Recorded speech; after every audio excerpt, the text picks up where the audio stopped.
नमस्कार स्पर्श मी भूषण बोडके तुमचं कैवल्य civil services mental support UPSC आणि एमपीएससी मध्ये स्वागत करतो. आजच्या व्हिडिओ सेशनमध्ये आपण बघणार आहोत की एमपीएससीची जी प्रिलिम्स एक्झामिनेशन आहे 28 सप्टेंबर 2025 ला त्याच्यासाठी जे प्रिपरेशन आहे ते प्रिपरेशन कशा पद्धतीने आपल्याला काय करायचं आहे तर करायचं आहे जेणेकरून काय होणार आहे की एक्झामिनेशन मध्ये तुम्हाला चांगले मार्क पडतील आणि पहिली जी स्टेज आहे ती पहिली स्टेज क्वालिफाय करून तुम्ही कुठे जाणार आहात तर जे मेन्स एक्झामिनेशन आहे तर मेन्स एक्झामिनेशनसाठी क्वालिफाय होणार आहे. आता हे करत असताना आपल्याला सगळ्यात अगोदर लक्षात घेतलं पाहिजे जी प्रिलिम्स एक्झामिनेशन ना तिचं नेचर कसं आहे. नेचर इन द सेन्स जर आपण बघितलं ना तर ऑब्जेक्टिव्ह एक्झामिनेशन आहे. जीएस त्याचे 2 पेपर आहे. जीएस 1 मध्ये 100 क्वेश्चन्स असतात. प्रत्येकी क्वेश्चन हा 2 मार्काचा असतो. तो 200 ला झाला. त्याच्यानंतर जर आपण सीसॅट म्हणजे त्याला जीएस 2 पेपर ज्याला म्हणतो त्याच्यामध्ये 80 क्वेश्चन्स आहेत. नियर अबाउट म्हणजे प्रत्येक जो क्वेश्चन 2.5 मार्क्सला आहे. त्याच्यानंतर तो पण 200 मार्क्सला जातो. ठीक आहे, हे तर झालं. पण सगळ्यात महत्त्वाचं म्हणजे काय, ही जी एक्झाम आहे ना, ही एक्झाम म्हणजे प्रिलिम स्टेज बनतो ना, ही गाळणी एक्झाम आहे. गाळणी एक्झाम म्हणजे काय, यांना काय करायचं, जे सीरियस कॅन्डिडेट आहेत ना, ते सिरियस कॅन्डिडेटला काय करायचंय तर मेन्स एक्झामिनेशनसाठी सिलेक्ट करायचंय. जेव्हा ते मेन्स एक्झामिनेशनसाठी सिलेक्ट करतात, मग जी गाळणी, तर गाळणीमध्ये काय ते चेक करत आहेत. एक सगळ्यात महत्त्वाचं म्हणजे ही प्रिलिम्स एक्झामिनेशनची ऑब्जेक्टिव्ह बेस आहे. तर ऑब्जेक्टिव्ह बेसमध्ये तुमचा जो नॉलेज बेस आहे ना, हा नॉलेज बेस लागतो. म्हणजेच जर आपण मेन्स एक्झामिनेशनमध्ये बघितलं, आपल्याकडे जर समजा किंवा कॅन्डिडेटकडे मिनिमम लेव्हल ऑफ जर नॉलेज असेल, तर तो त्याच्या स्किल सेटवर काय करू शकतो, बिल्ड करू शकतो आणि त्याच्यानंतर पुढे जो असेल, तर मेन्स एक्झामिनेशनला त्याला टॅकल करू शकतो. त्याच्यानंतर तर प्रिलिम्स एक्झामिनेशन बघितलं ना, तर प्रिलिम्स एक्झामिनेशनमध्ये की आपल्याला मेन्स एक्झामिनेशनपेक्षा आहे ना, तर थोडं जास्त नॉलेज लागतं.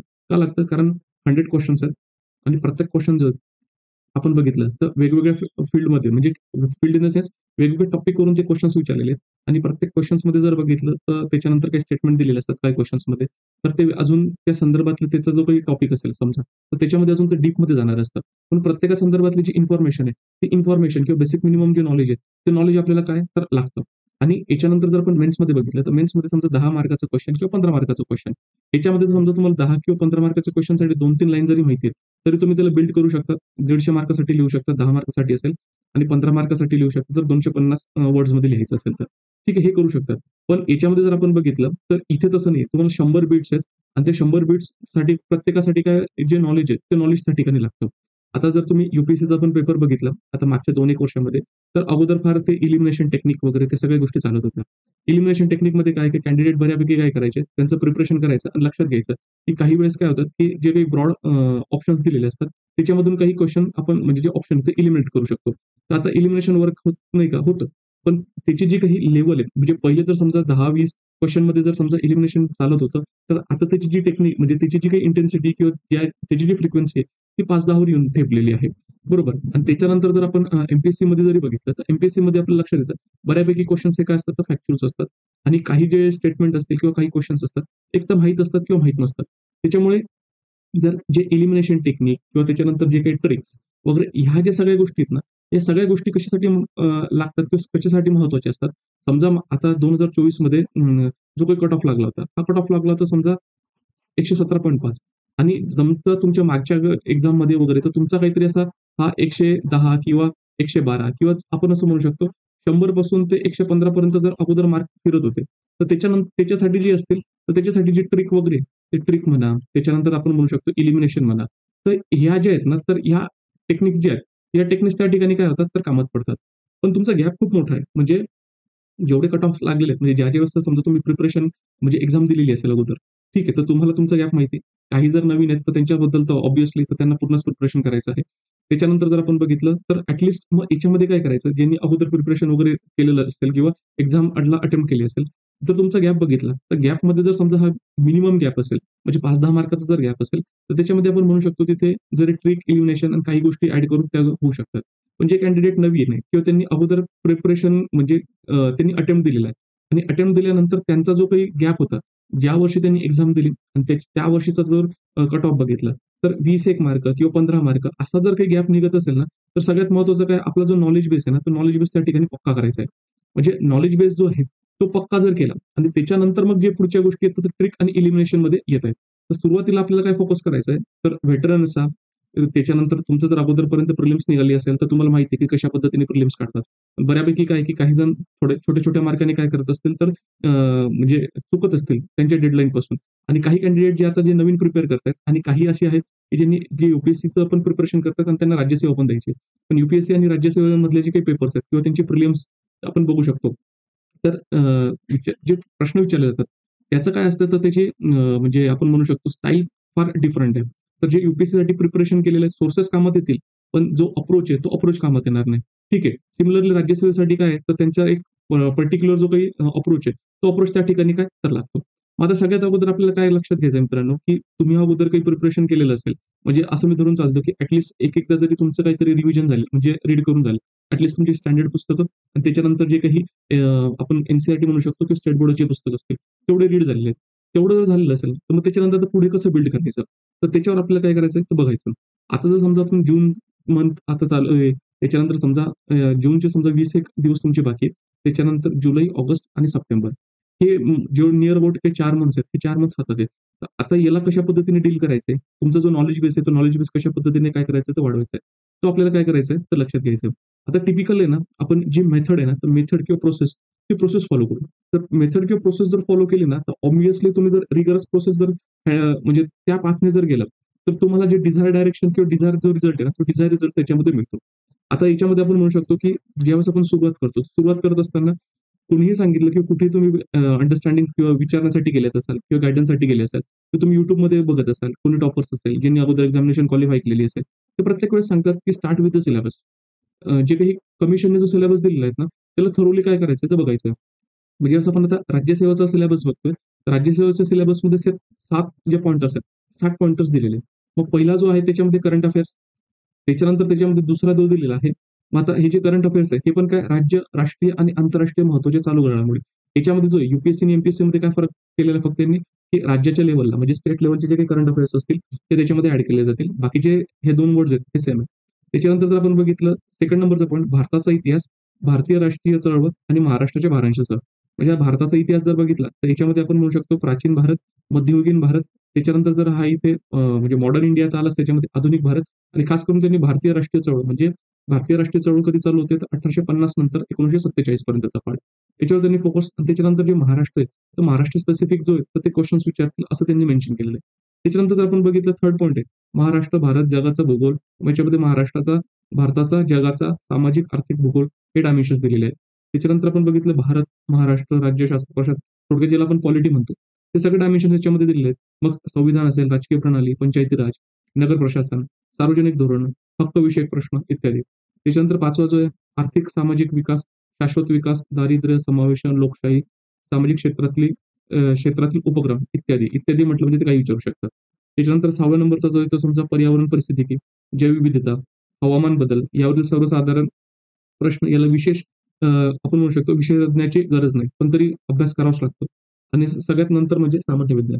हा झाला आपला सिलेबस. जे सिलेबसचे पॉइंटर दिलेले आहेत, ते व्यवस्थित थोडे लक्षात असले पाहिजे. त्याच्यानंतर आपल्याला रोल येतो, तो सगळ्यात महत्त्वाचं म्हणजे हे तर सांगितलं त्यांनी उडत-उडत सांगून दिलं, की ह्या गोष्टी आहेत. आता आपल्याला काय ठरवायचंय, की आपलं प्रिपरेशन जे करायचंय, ते प्रिपरेशन कसं करायचंय आणि कुठल्या फ्रेमवर्कमध्ये त्याला बसवायचंय. तर याच्यासाठी सगळ्यात महत्त्वाचं म्हणजे काय, की PYQs. आता PYQ ज्यावेळेस आपण बघतोय किंवा एनालिसिस बघतोय, तर हे जे MPSCचे झालेले आहेत राज्यसेवेचे, रिव्हर्समध्ये जायचं. 2024 पासून ते जेवढं तुम्ही मागे जाऊ शकाल. 2015 तसं 2013 पासून जे आहे तिथपर्यंत केलं तर वेल एंड गुड आहे. पण याच्यामध्ये आपल्याला काय फाइंड आउट करायचे आहे, तर थीम्स फाइंड आउट करायच्या आहेत. कुठल्या थीम्स या विचारल्या गेलेल्या आहेत. आणि सेकंड जर आपण याच्यामध्ये बघितलं या थीम्समध्ये, तर हे जे मागचे जे 2021 पासूनचे जे काही क्वेशन पेपर असतील, तर त्याच्यामध्ये आपल्याला लक्षात घ्यायचं आहे, की कशा पद्धतीने हे क्वेशन्स विचारलेत. म्हणजे जे क्वेशन्स कसे फॉर्म्युलेट झालेत, वन लाइनर आहे, मल्टिपल लाइनर्स आहेत. त्याच्यानंतर ऑप्शन फ्रेमिंग करत असताना कशा पद्धतीने केलेलं आहे. त्याच्यानंतर जर आपण बघितलं ऑप्शनमध्ये जे दिलेले ॲस्पेक्ट्स आहेत, ते क्लोजली रिलेटेड आहे का एकदम फार अवे आहेत. कारण फार अवे जर ऑप्शन्स असतील, तर एलिमिनेशन करायला ईझी जाते. पण क्लोजली रिलेटेड जर म्हणजे काय म्हणू शकतो आपण त्याला, जर ऑप्शन्स असतील, तर ते एलिमिनेट करायला त्या ठिकाणी काय जातात, तर डिफिकल्ट जातात. मग हे आपल्याला काय करायचंय तर लक्षात घ्यायचंय. आता हे लक्षात घेत असताना ना तर आता एक मी एनालिसिस करून ठेवलेलं आहे. त्या एनालिसिसमध्ये एवढं लक्षात आलेलं आहे, की जर आपण मागचं बघितलं, जवळपास जर आपण वेटेज बघितलं, वेटेज इन द सेन्स किती क्वेशन्स ते विचारले जातात. करंट अफेअर्ससाठी असेल जवळपास 15, हिस्ट्रीसाठी असेल 15, जिओग्राफीसाठी असेल 15, पॉलिटिक्ससाठी असेल 15, इकॉनॉमी असेल 15, त्याच्यानंतर एन्व्हायर्नमेंटसाठी 5 आणि जनरल सायन्ससाठी 20. मग आता सगळ्यात महत्त्वाचा त्याच्यामध्ये जो मेजर चंक होतो किंवा महत्त्वाचा होतो, तो म्हणजे काय होतो, तो जनरल सायन्स. आता जनरल सायन्सच्या बाबतीत बघितलं, हा मेन्ससाठी तर काही नसतो. हा स्पेसिफिकली काय असतं तर प्रिलिम्ससाठी. आणि युपीएससीच्या बाबतीत जर बघितलं तर युपीएससी मध्ये जे क्वेश्चन्स विचारले जातात ते समजा करंट अफेअर्सवर विचारले जातात. पण एमपीएससी मध्ये जर आपण बघितलं हे जनरल सायन्स आहे. आणि जनरल सायन्समध्ये हे 3 ॲस्पेक्ट्स, एक म्हणजे आपण म्हणतो फिजिक्स, त्याच्यानंतर केमिस्ट्री आणि त्याच्यानंतर जे असेल जो बायोचा ॲस्पेक्ट आहे. आणि या तिघांमध्ये जरी बघितलं तर मॅक्सिमम वेटेज हे जवळपास कशाला असतं तर हे बायोला असतं. आणि त्याच्यानंतर फिजिक्स केमिस्ट्रीमध्ये जर आपण बघितलं, फिजिक्समध्ये काहीतरी 3-4 क्वेश्चन्स असतील, केमिस्ट्रीमध्ये काहीतरी 3-4 क्वेश्चन्स विचारले जातात. आणि रिमेनिंग जे 12 ते 14 क्वेश्चन्स आहेत हे बायोलॉजीवर काय करतं विचारले जातात. म्हणून बायोवर काय आहे तर मॅक्सिमम फोकस करणं त्या ठिकाणी गरजेचं पडतं. त्याच्यानंतर जर आपण फिजिक्स किंवा केमिस्ट्रीमध्ये बघितलं तर केमिस्ट्रीमध्ये पण काही टॉपिक्स आहेत ते पुढे आपण अनालिसिस केलेले आहेत. फिजिक्समध्ये आहे तर काही कॅल्क्युलेशन्स वगैरे ते विचारले जातात. ठीक आहे, त्याच्यावर तो क्वेश्चन आहे. मग त्याच्यानंतर जर आपण बघितलं करंट अफेअर्स. करंट अफेअर्सची पण त्यांची विचारण्याची जी पद्धत आहे, ते पण काय आहे ते स्पेसिफिक म्हणजे काही त्याच्यामध्ये थीम आहे. मग थीममध्ये आपण म्हणू शकतो, की काही वेळेस पर्सनॅलिटीजवर विचारले जातात. काही वेळेस काही फर्स्ट घडलेलं आहे का? कुठल्या स्कीमला, कुठल्या इव्हेंटला 5 वर्ष झाले का 10 झाले का 15, 20, 25, 100, 175, 150 असं 500 वर्ष असे काही झालेले आहेत का? म्हणजे महत्त्वाचं काहीतरी अॅनिव्हर्सरी त्यावेळेस होती का? त्याच्यावर वगैरे काही क्वेशन्स, स्पोर्ट रिलेटेड काही अवॉर्ड्स वगैरे दिलेले जातात. त्याच्यानंतर जर आपण बघितलं कुठले अपॉइंटमेंट्स वगैरे झालेले असतील आणि त्याच्यानंतर इंडायसेस आहेत, त्याच्यानंतर स्पोर्ट रिलेटेड आहेत. असे काही क्वेश्चन्स आहेत हे करंट अफेअर्समध्ये काय तर विचारले जातात. त्याच्यानंतर हिस्ट्री. हिस्ट्रीमध्ये जर आपण बघितलं ना तर हिस्ट्रीमध्ये पण आपण जवळपास याला 3 ते 4 पार्टमध्ये आपण डिव्हाईड करू शकतो. मग एक मध्ये असेल तर एन्शियंट इंडिया, दुसरी असेल तर मेडिव्हल इंडिया, त्याच्यानंतर जर आपण बघितलं तर मॉडर्न इंडिया आणि त्याच्यानंतर जर आपण बघितलं हिस्ट्री ऑफ महाराष्ट्र. म्हणजे आता याच्यामध्ये बघितलं की याच्यावर मॉडर्न इंडियावर बऱ्यापैकी जास्त क्वेश्चन्स असतात. आता हे सगळे जे फ्रेमवर्क फिरतोय किंवा हे जे चारही सब्जेक्ट जर आपण वेगवेगळे बघितले, त्याचं वेटेज किती आहे 15 ते 16. 16 पण नाही होत मॅक्सिममली तर ऑन एन एव्हरेज बघितलं तर 15च क्वेश्चन्स विचारले जातात. याच्यामध्ये जवळपास जर आपण बघितलं 15 पैकी काही वेळेस काय होतात 50% पर्यंत एन्शियंट मेडिव्हल पर्यंत गेले म्हणजे 7, 8, 9 पर्यंत असेल. काही काही वेळेस त्यांनी कशावर विचारलं तर एन्शियंट आणि मेडिव्हल मिळून विचारलेले. आणि काही काही वेळेस काय होतं की मॉडर्न इंडियाला जास्त वेटेज दिलं जातं. काही वेळेस काय होतं की महाराष्ट्राची जी हिस्ट्री आहे, अगोदर थोडे क्वेश्चन कमी होते, नंतर थोडे वाढवायला लागले. मग याच्यामध्ये आपण म्हणू शकतो की जे समाजसुधारक वगैरे असतील किंवा पर्सनॅलिटीज असतील, त्याच्यावर बऱ्यापैकी त्यांनी काही तर क्वेश्चन्स विचारलेले आहेत. मग 4 ह्याच्यामध्ये आपण त्याला ब्रॉडली काय करू शकतो तर कॅटेगरायझेशन करू शकतो. आणि याच्यामध्ये पण परत काय होणार तर सब कॅटेगरायझेशन येणार आहे. ते आपण अजून डिटेलमध्ये बघू. त्याच्यानंतर जिओग्राफी. जिओग्राफीमध्ये बघितल्यानंतर पण आपल्याला लक्षात येतं की 15 मार्काला आहे आणि याच्यामध्ये किती जर आपण बघितलं पुन्हा फिजिकल जिओग्राफी आहे. त्याच्यानंतर जर आपण बघितलं तर इंडियन जिओग्राफी आहे. त्याच्यानंतर महाराष्ट्राची जिओग्राफी आणि त्याच्यानंतर जर आपण बघितलं तर वर्ल्ड जिओग्राफी. आणि मग याच्यामध्ये काय असेल जर वेगळं कॅटेगरायझेशन यांच्या व्यतिरिक्त करायचं असेल तर आपण त्याला human geography plus economic geography जे तर ते कन्सिडर करू शकतो. याच्यामध्ये बघत असताना फिजिकल जिओग्राफीवर क्वेश्चन्स आहेत, इंडियन जिओग्राफीवर क्वेश्चन बऱ्यापैकी, वर्ल्ड जिओग्राफीवर काही 2-3 क्वेश्चन्स असतात. त्याच्यानंतर मग काही महाराष्ट्राशी रिलेटेड काही टॉपिक्स आहेत, त्याच्यावर क्वेश्चन्स विचारले जातात. म्हणजे मग पुन्हा ह्याच्यात किती पार्ट झाले तर 4 पार्ट झाले. पॉलिटी. मग पॉलिटीमध्ये आता काय पूर्ण पॉलिटिक्स त्याच्यामध्ये आणि काही क्वेश्चन्स त्याच्यामध्ये पंचायती राज्य जे असतात ते त्याच्यामध्ये विचारले जातात. त्याच्यानंतर इकॉनॉमी. इकॉनॉमीमध्ये पण 15 क्वेश्चन्स म्हणजे याच्यामध्ये असं काही वेगळं काही कॅटेगरायझेशन करण्याचं या ठिकाणी काम पडत नाही. आणि त्याच्यानंतर एन्व्हायरमेंट आहे. तर ऑन एन एव्हरेज एन्व्हायरमेंटवर किती तर 5 क्वेश्चन्स त्या ठिकाणी काय केले जातात तर विचारले जातात. मग हे करत असताना आपल्याला सगळ्यात महत्त्वाचं काय करायचं आहे, की आपल्याला लक्षात घ्यायचं आहे, की आपले पठ्यातले क्वेश्चन म्हणजे जे सब्जेक्ट्स आहेत ते कुठले? कारण प्रत्येकाचा वेगवेगळा असू शकतो. आता नवीन पॅटर्ननुसार जर आपण लक्षात घेतलं, तर प्रत्येकाला ऑप्शनल पण काय करायचं चूज करायचं आहे. आणि तुम्ही जर अगोदर ऑप्शनल चूज केलेलं असेल, ऑप्शनलचं काही वाचलं असेल किंवा प्रिपरेशन केलं असेल आणि तुमचे निवडलेले ऑप्शन हे जर कोर सब्जेक्टशी ओव्हरलॅप करत असतील, हिस्ट्री, जिओग्राफी, पॉलिटी ठीक आहे. यांच्याशी करत असतील, सहसा कोणाचा इकॉनॉमी एवढा नसतो आणि असला तरी त्याच्यामध्ये थेरी वगैरे एवढ्या कामात पडत नाही. काही असतात, पण मॅक्सिममली जे काय तर जे आपण प्रिलिमसाठी वगैरे प्रिपेअर करतो तिथे इकॉनॉमी. म्हणजे 3 सब्जेक्ट आहेत. ज्याला कशा ते तुमचे मेन्सचे ऑप्शनल आहेत आणि त्याच्यानंतर जे प्रिलिम्सला एक म्हणजे ते पण काय येणार ते कामात येणार आहे. तर त्याच्यामुळे काय होणार आहे, की तुम्ही तुमचं जर ऑप्शनल अगोदर वगैरे व्यवस्थित तुम्ही करून घेतलं असेल किंवा वाचून वगैरे ठेवलेलं असेल, तर याचा फायदा तर तुम्हाला याच्यामध्ये येईल. समजा तुमचा याच्यापैकी नाही, समजा कोणाचं सोशिओलॉजी आहे, त्याच्यानंतर अँथ्रोपॉलॉजी आहे, ठीक आहे. तर त्यांना काय करणार तर प्रत्येक याच्यामध्ये याच्यावर जो वेटेज आहे, तो वेटेज त्या ठिकाणी द्यावाच लागणार आहे. समजा एखाद्याचं हिस्ट्री असेल आणि त्यांचं एन्शियंट, मिडिव्हल, मॉडर्न जे असेल ते व्यवस्थित होत आहे. तर तुम्हाला तुम्ही जो टाईम देतायत ऑप्शनलसाठी तो तुम्ही जून एंडिंग पर्यंत देऊ शकता. ठीक आहे. जेणेकरून काय होणार तुमचं प्रिलिम्स आणि मेन्स या दोघी होणार आहेत. त्याच्यानंतर जो वर्ल्ड हिस्ट्रीचा पार्ट आहे तो तुमची प्रिलिम्स नंतर तुम्ही करू शकता. जिओग्राफीचा पार्ट आहे. मग फिजिक्स सॉरी इथे फिजिकल जिओग्राफी, त्याच्यानंतर Indian geography, geography of Maharashtra आणि वर्ल्ड. जे तुमचे प्रिलिम्सला ओव्हरलॅप होणारे टॉपिक आहेत, ते तुम्ही या ठिकाणी काय तर व्यवस्थित तुमचे वाचलेले असतील तर ते लवकर त्या ठिकाणी काय तर कव्हर होऊ शकतात. आता हे झाले, की जवळपास जर आपण बघितलं, की एक व्हर्टिकल डिस्ट्रिब्युशन जर आपण म्हणजे हॉरिझॉन्टल डिस्ट्रिब्युशन कसं आहे त्याच्यामध्ये, की आणि त्याच्यानंतर आपल्याला काय करायचं आहे तर व्हर्टिकल आणि मग त्याच्यासाठी सगळ्यात महत्त्वाचं काय की प्रिव्हियस इयर क्वेश्चनचं काय झालं पाहिजे त्या ठिकाणी अनालिसिस. आता हे अनालिसिस मी करून ठेवलंय मित्रांनो, की समजा आतापर्यंत विचारलेले कशा पद्धतीचे क्वेश्चन्स विचारलेले आहेत. मग समजा जर आपण करंट अफेअर्स बघितले, तर मग करंट अफेअर्समध्ये बघितलं तर राष्ट्रीय घडामोडी आणि शासकीय उपक्रम असेल, मग त्याच्यामध्ये कशावर विचारलेलं आहे. मग काही राष्ट्रीय पुरस्कार दिलेले असतील का, महत्वाचे धोरणिक निर्णय असतील, शासनाच्या काही योजना वगैरे असतील, शासकीय काही मोहिमा असतील, स्वच्छ भारत, गगनयान वगैरे, ऑपरेशन गंगा, अजय. मग त्याच्यावर कशावर फोकस करायचे, की मागच्या 1-1.5 वर्षामध्ये ज्या काही नवीन स्कीम्स, काही प्रोग्राम्स लॉन्च झाले असतील, त्याचा व्यवस्थित काय करायचं आहे तर प्रिपरेशन. मग त्याच्यानंतर जर बघितलं त्याचे बेनिफिशियरी गट वगैरे कुठले आहेत. त्याच्यानंतर आंतरराष्ट्रीय संबंध वगैरे किंवा उच्च डिग्री असेल, त्याच्यामध्ये काही जे ऑर्गनायझेशन्स असतील वगैरे किंवा त्याच्यानंतर काही नोबेल प्राइजेस वगैरे असेल शांततेसाठीचा वगैरे, ते काही आहे. त्याच्यामध्ये करू शकतात. त्याच्यानंतर विज्ञान तंत्रज्ञान हे थोडं व्यवस्थित करायचं आणि खास करून जे स्पेस रिलेटेड असतील, ते स्पेस रिलेटेडवर काय करायचं आहे, तर फोकस करायचा आहे. मग काही कॉम्प्युटर्स वगैरे असतील आणि त्याच्यानंतर विज्ञानामधले काही नोबेल पुरस्कार असतील, त्याच्यावर फोकस. त्याच्यानंतर क्रीडा आणि पुरस्कार, मग त्याच्यात कुठले समजा अर्जुन, खेलरत्न, त्याच्यानंतर जर आपण बघितलं ते वेगवेगळे पदक प्राप्त करणारे खेळाडू असतील, हे जे असतील त्याच्यामध्ये काही स्पोर्ट्समन असेल, त्यांची जर काही चांगली कामगिरी झाली असेल, तर त्याच्यावरचे क्वेश्चन्स. त्याच्यानंतर आपण बघितलं पर्यावरण, हवामान याच्यामध्ये काही नवीन आपण असं म्हणू शकतो, काही समिट्स वगैरे झालेले असतील, काही आयपीसीसीचे रिपोर्ट्स वगैरे आलेले असतील. त्याच्या संदर्भात जो असेल, काही राष्ट्रीय धोरणं असतील नवीन, ते पण काय व्यवस्थित प्रिपेअर करणे एक्सपेक्टेड आहे. त्याच्यानंतर शिक्षण सांस्कृतिक उपक्रम असेल, शिक्षणाच्या संदर्भात वगैरे काही दिनविशेष वगैरे ह्या गोष्टी याच्यामध्ये इम्पॉर्टंट आहे. त्यानंतर भारतीय राज्यघटना संविधान, खास करून हे पॉलिटिकल डेव्हलपमेंट जे लेटेस्ट झालेले आहेत ना, तर ते कॉन्स्टिट्युशनल अमेंडमेंट असेल, एखाद्या सुप्रीम कोर्टाचं जजमेंट वगैरे असेल, त्याच्यावर वगैरे ते विचारलं जाऊ शकतं. त्याच्यानंतर सामाजिक न्याय म्हणजे काय, आपण त्याच्यामध्ये म्हणू शकतो की जे काही सोशल इन्क्लुजन आणि सोशल वेलफेअर याच्याशी संदर्भात असणारे जे स्कीम्स आहेत, स्कीम्स बऱ्यापैकी काय केल्या जातात तर विचारल्या जातात. आणि काही स्कीम्स जे असतील, आता नवीन गव्हर्नमेंट 2014 मध्ये आलं होतं सेंटर लेव्हलला. आता त्याला 2024 मध्ये 10-10 वर्ष झालेली आहेत.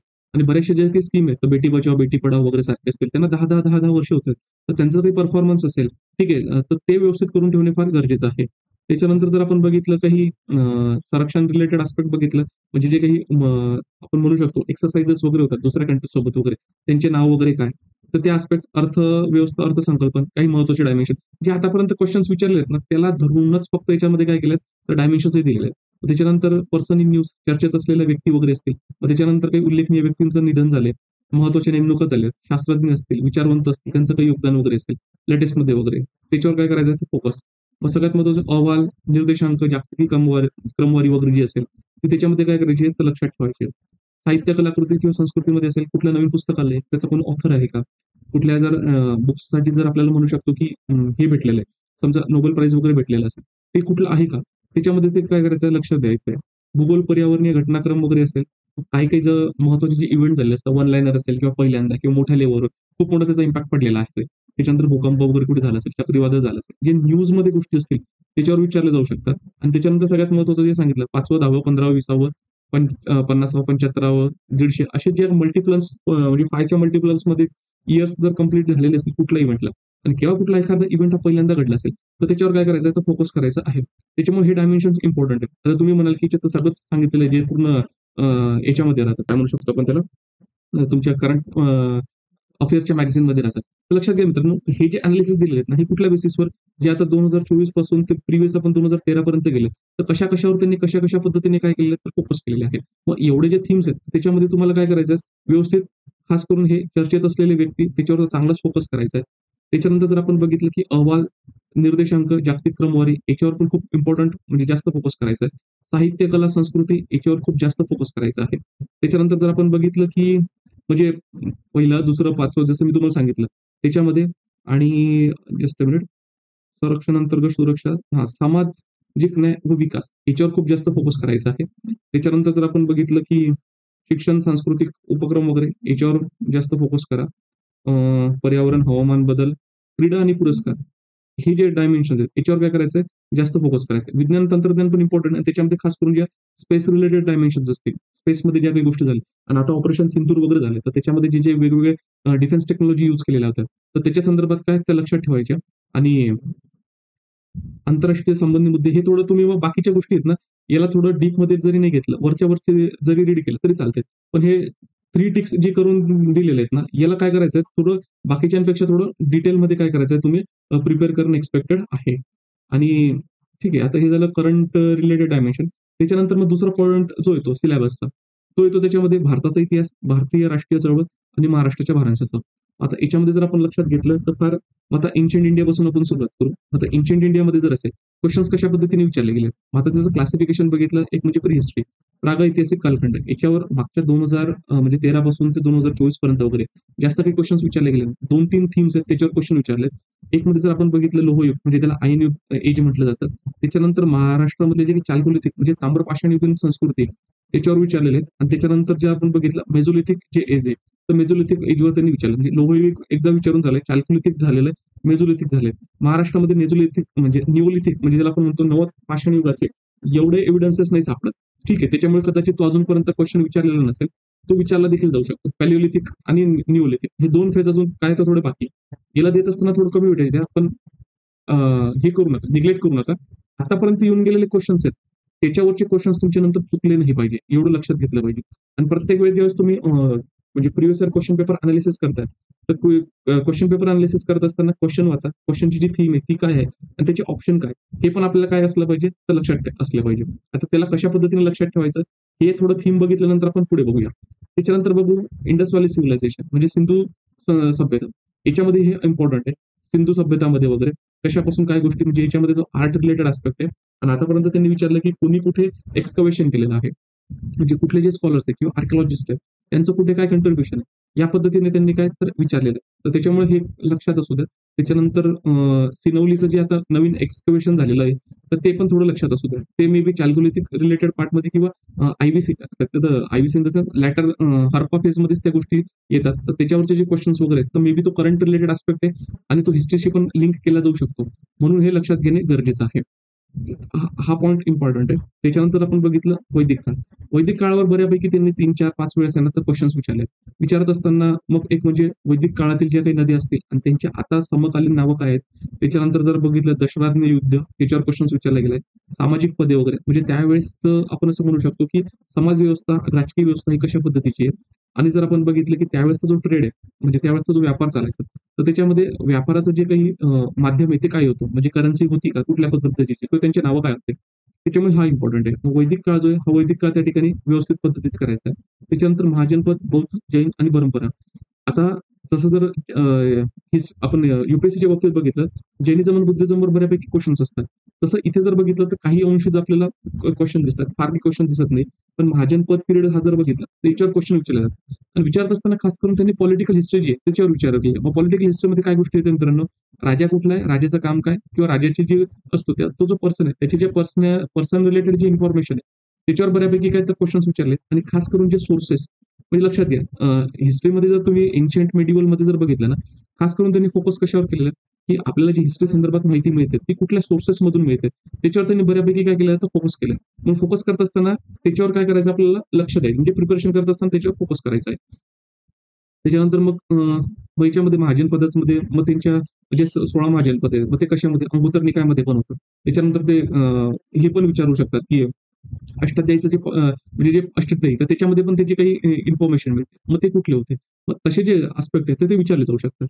आणि त्याच्यानंतर मग पर्शियन आणि अॅक्युमेडियन जे इन्व्हेजन आहे तर मे बी तो पण विचारला जाऊ शकतो. कारण मला वाटतं पर्शियन इन्व्हेजन त्यांनी एकदा विचारून घेतलंय. तर मे बी ह्यावेळेस किंवा पुढे अॅक्युमेनिड एक्झाम म्हणजे अलेक्झांडरचं जे इन्व्हेजन आहे त्याच्यावर क्वेश्चन्स येऊ शकतो. त्याच्यानंतर मौर्यकाळ. मौर्यकाळ पण इम्पॉर्टंट आहे. आणि मौर्यकाळमध्ये इम्पॉर्टंट काय सोर्सेस. सोर्सेसमध्ये काय मेगास्थनीज स्कॅन्डिका म्हणजे आपल्याला जर मौर्यन एज जर माहिती करून घ्यायची असेल तर 3 इम्पॉर्टंट सोर्सेस आहेत.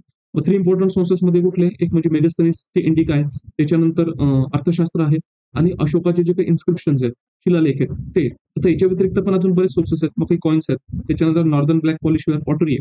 तर ते पण विचारले जातात. मे बी त्याच्यावर काय तर विचारू शकतात. कारण काय बेसिस ऑन द सोर्सेस ते काय त्याच्यामुळे हा जो पार्ट आहे हा पण काय आहे तर इम्पॉर्टंट आहे. मग विचारत असताना काय अशोका संदर्भातले जे डायमेन्शन्स आहेत ते लक्षात ठेवा. त्याचा धम्म आणि त्याच्यानंतर त्याचे जे काही आपण म्हणू शकतो शिलालेख ते कुठले मग त्याच्यावर कुठली भाषा वगैरे आहे काय आहे त्याच्यामध्ये.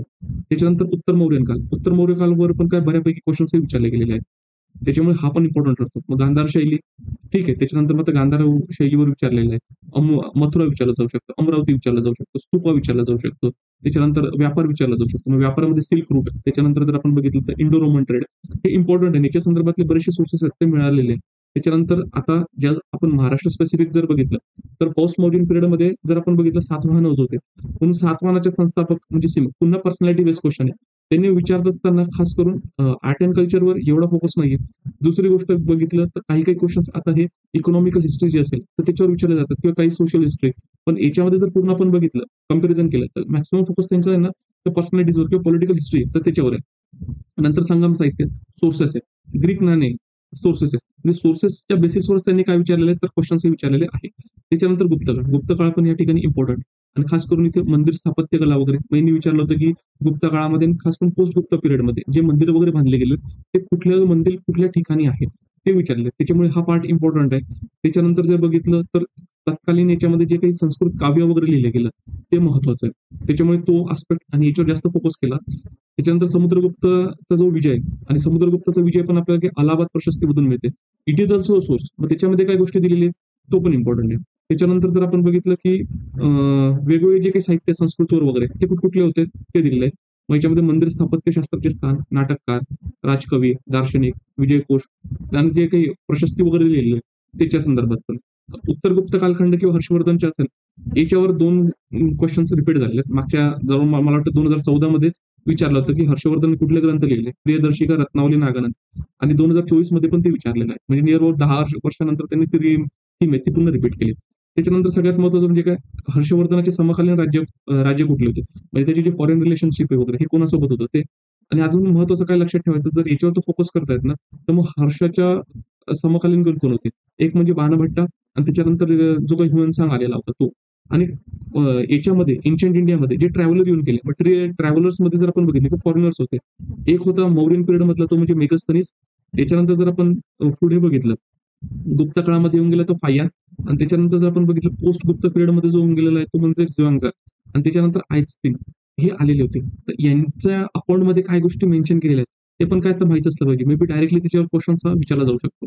हा झाला. त्याच्यानंतर मध्ययुगीन इतिहास.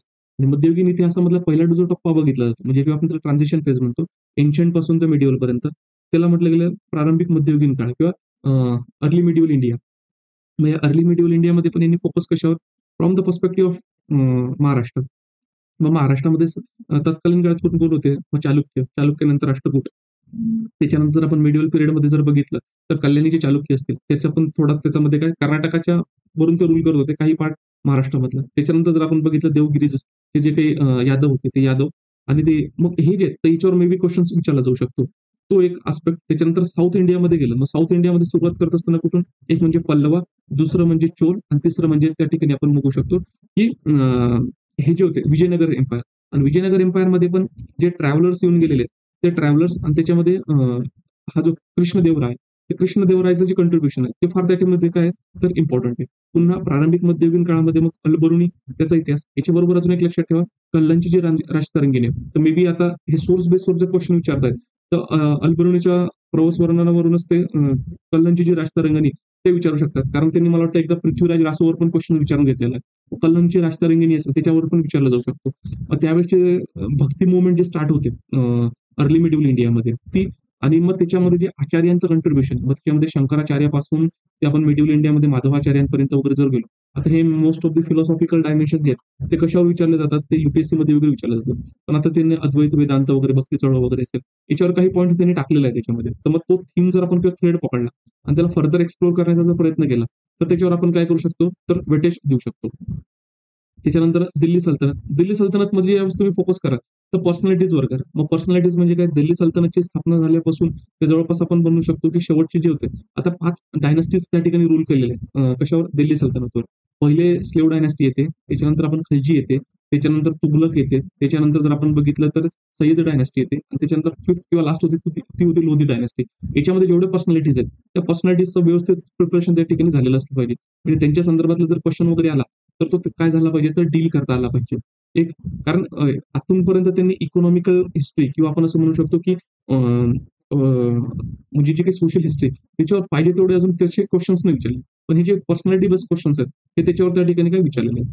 आणि जे काही मग मध्ययुगीन काळामध्ये कंटेम्पररी जे राज्य होते म्हणजे त्या काळातले त्याला म्हणू शकतो आपण की विजयनगर साम्राज्य. आणि ज्या 5 शाही झाल्या होत्या म्हणजे बहमनीज नंतर ज्या 5 शाही झालेल्या होत्या त्या, कारण बहमनीज जरी बघितलं ते दख्खनमधूनच काय करत होते, रूल करत होते. मे बी त्यांच्यावर क्वेश्चन्स वगैरे तो विचारला जाऊ शकतो. आणि तो एक लक्षात घ्या. आता अब्दुल रजाक जर बघितलं ना आणि तुम्ही मागचे प्रिव्हियस क्वेश्चन पेपर बघितले, तो एकदा त्याचं वर्णन विचारलंय की हे वर्णन त्यांनी कोणासंदर्भात केलेलं आहे, आणि दुसऱ्यांदा तो मला वाटतं 2024 मध्येच क्वेश्चन विचारला होता की अब्दुल रजाक वगैरे कोणाच्या कार्यकाळामध्ये आलेला होता भारतामध्ये. म्हणजे हे जे ट्रॅव्हलर्स आहेत ना, हे ट्रॅव्हलर्स इम्पॉर्टंट, आणि खास करून हे ट्रॅव्हलर्स कुठले लक्षात ठेवायचे, जे एक म्हणजे राष्ट्रकुटांच्या याच्यात आलेले होते. त्याच्यानंतर दुसरं म्हणजे जे काही विजयनगर साम्राज्य आहे, ते विजयनगर साम्राज्याच्या कोर्टमध्ये आलेले होते. ते काय करायचे तर ट्रॅव्हलर्स लक्षात ठेवायचे.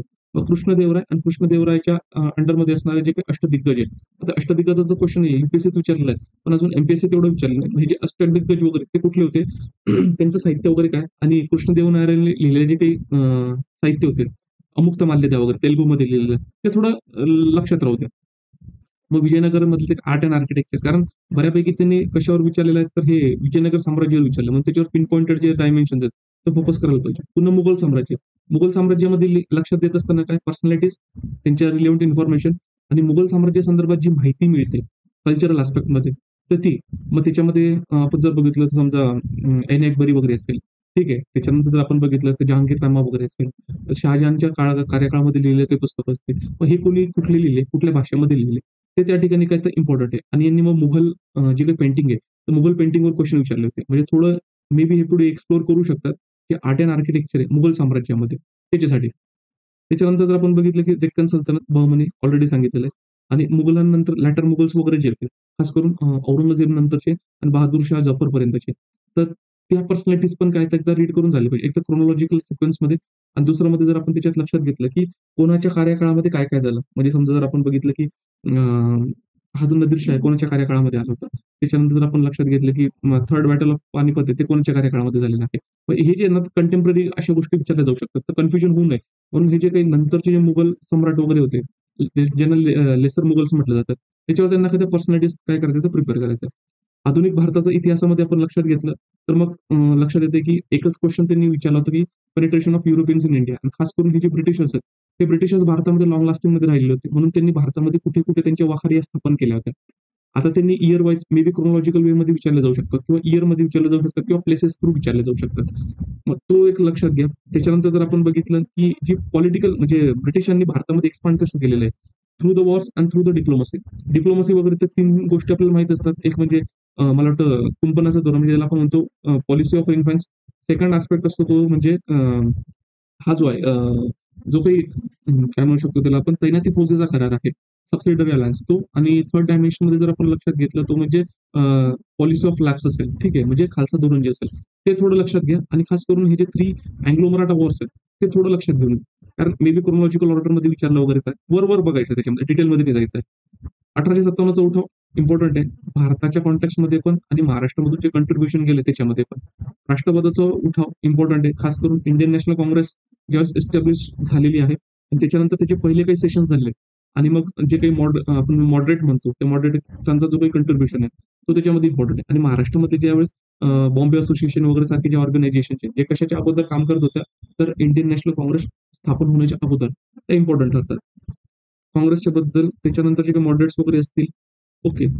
बंगालची फाळणी, याच्यामध्ये बरेचसे विचारले, बंगालच्या फाळणीमध्ये कुठे झाली, कोण कुठे कंट्रीब्युशन करत होतं, काय करत होतं.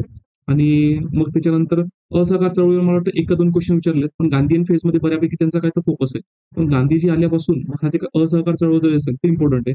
मोस्ट ऑफ द त्यांनी फोकस केलेला आहे 1920 पासून ते 1900 आपण 34-35 पर्यंत जे डेव्हलपमेंट आहे ना, सॉरी, त्याच्यावर त्यांनी फार फोकस केलेला आहे. हे आपल्याला दिसतं. एक म्हणजे क्रोनॉलॉजिकल ऑर्डरमध्ये लक्षात घ्या, कोण काय कधी झालेलं आहे, आणि त्याच्यानंतर जे काही सिव्हिल डिसओबिडियन्स मुवमेंट होते, त्याच्यावर त्यांनी फार मोठा काय करायचं फोकस केलं. मग हे गांधीजी आल्यापासून ते शेवटपर्यंत याच्यात काय करायचं, चांगला फोकस करायचा. याच्यावर त्यांनी बराच फोकस केलेला आहे, इम्पॉर्टंट आहे. क्रांतिकारी चळवळ इम्पॉर्टंट आहे. त्याच्यानंतर महिलांची भूमिका ही फार इम्पॉर्टंट आहे. त्याच्यानंतर कुठले संघ, पक्ष स्थापना वगैरे कोणी केलेली आहे ते इम्पॉर्टंट आहे.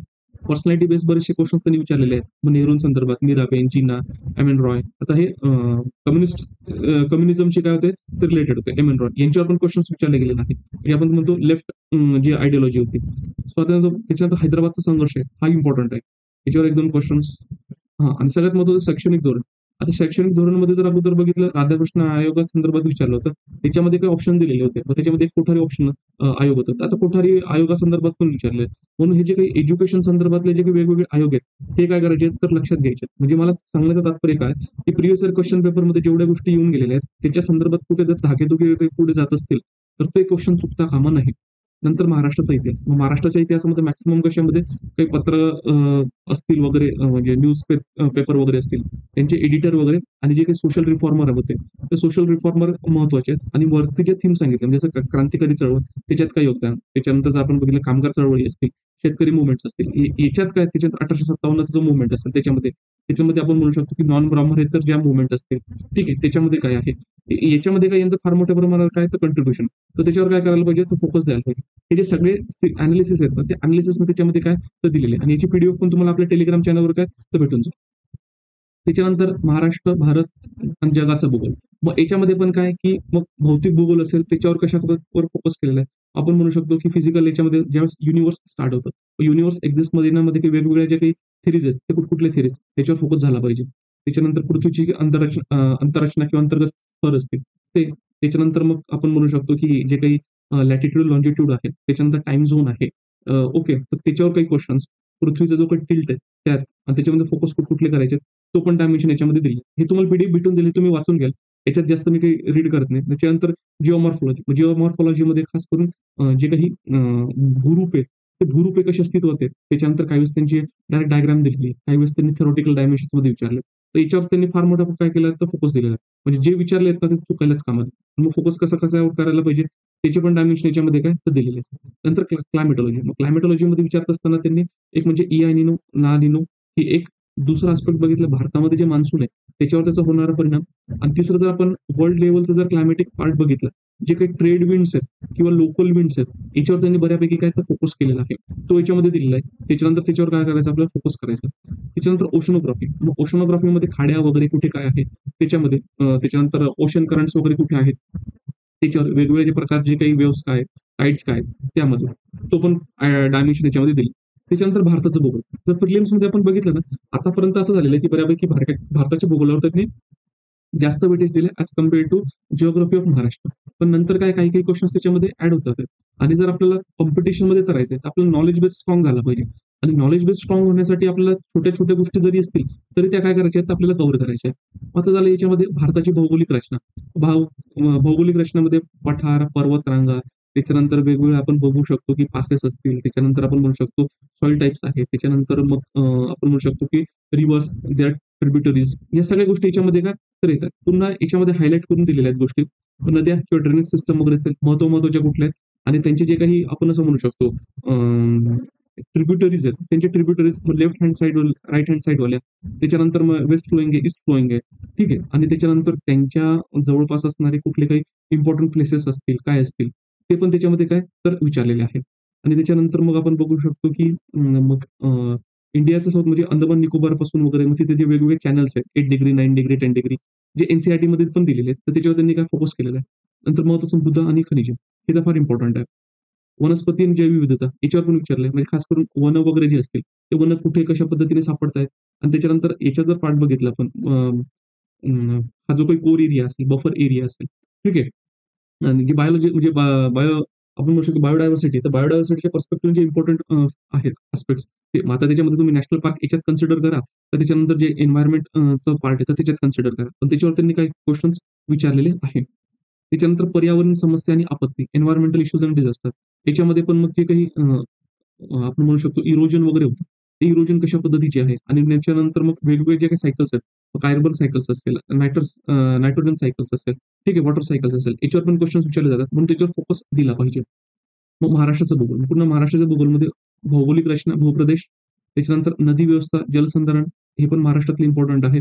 आणि महाराष्ट्रामध्ये आपण भौगोलिक रचना बघितलं तर जे वेस्टर्न घाट असतील, त्याच्यानंतर वेगवेगळे जे काही माउंटेन्स आहेत, माउंटेन रेंजेस म्हणजे ईस्ट पासून वेस्ट किंवा आपण नॉर्थ पासून साऊथ असं जर गेलो तर कशा पद्धतीने ते जातील. वेगवेगळे पासेस आहेत. ठीक आहे. ते कशा पद्धतीचे आहेत, त्याच्यावर त्यांनी क्वेशन्स विचारलेले आहेत. त्याच्यानंतर मग सॉइल इम्पोर्टंट डायमेन्शन आहे. त्याच्यानंतर खनिज आणि ऊर्जा साधन संपत्ती इम्पोर्टंट आहे. त्याच्यानंतर वस्ती, लोकसंख्या, भूगोल. आता त्याच्यामध्ये पॉप्युलेशनवर क्वेशन्स विचारतात. तर ते पॉप्युलेशन जे विचारत असताना जर आपण बघितलं, तर सेन्सस वगैरे करावं लागतं, पॉप्युलेशन पॉलिसी करावी लागते. ते इकॉनॉमीच्या संदर्भात पण येतात, त्याच्यानंतर भूगोलाच्या संदर्भात पण येतात. तो कुठल्या तरी एकाच टॉपिक एकाच करायचा, पॉप्युलेशन रिलेटेड. मग तो काय आपण इकॉनॉमीशी त्याला संलग्न करूया. त्याच्यामध्ये लोकवस्ती वगैरे असेल, मग खास करून अर्बनायझेशन रिलेटेड. 1-2 क्वेशन्स असतात व्यवस्थित त्याच्यामध्ये करू शकतो किंवा पॅटर्न्स जे आहेत आपण म्हणू शकतो लिव्हिंग पॅटर्न्स ते कशा पद्धतीने किंवा सेटलमेंट पॅटर्न त्याला म्हटलेलं.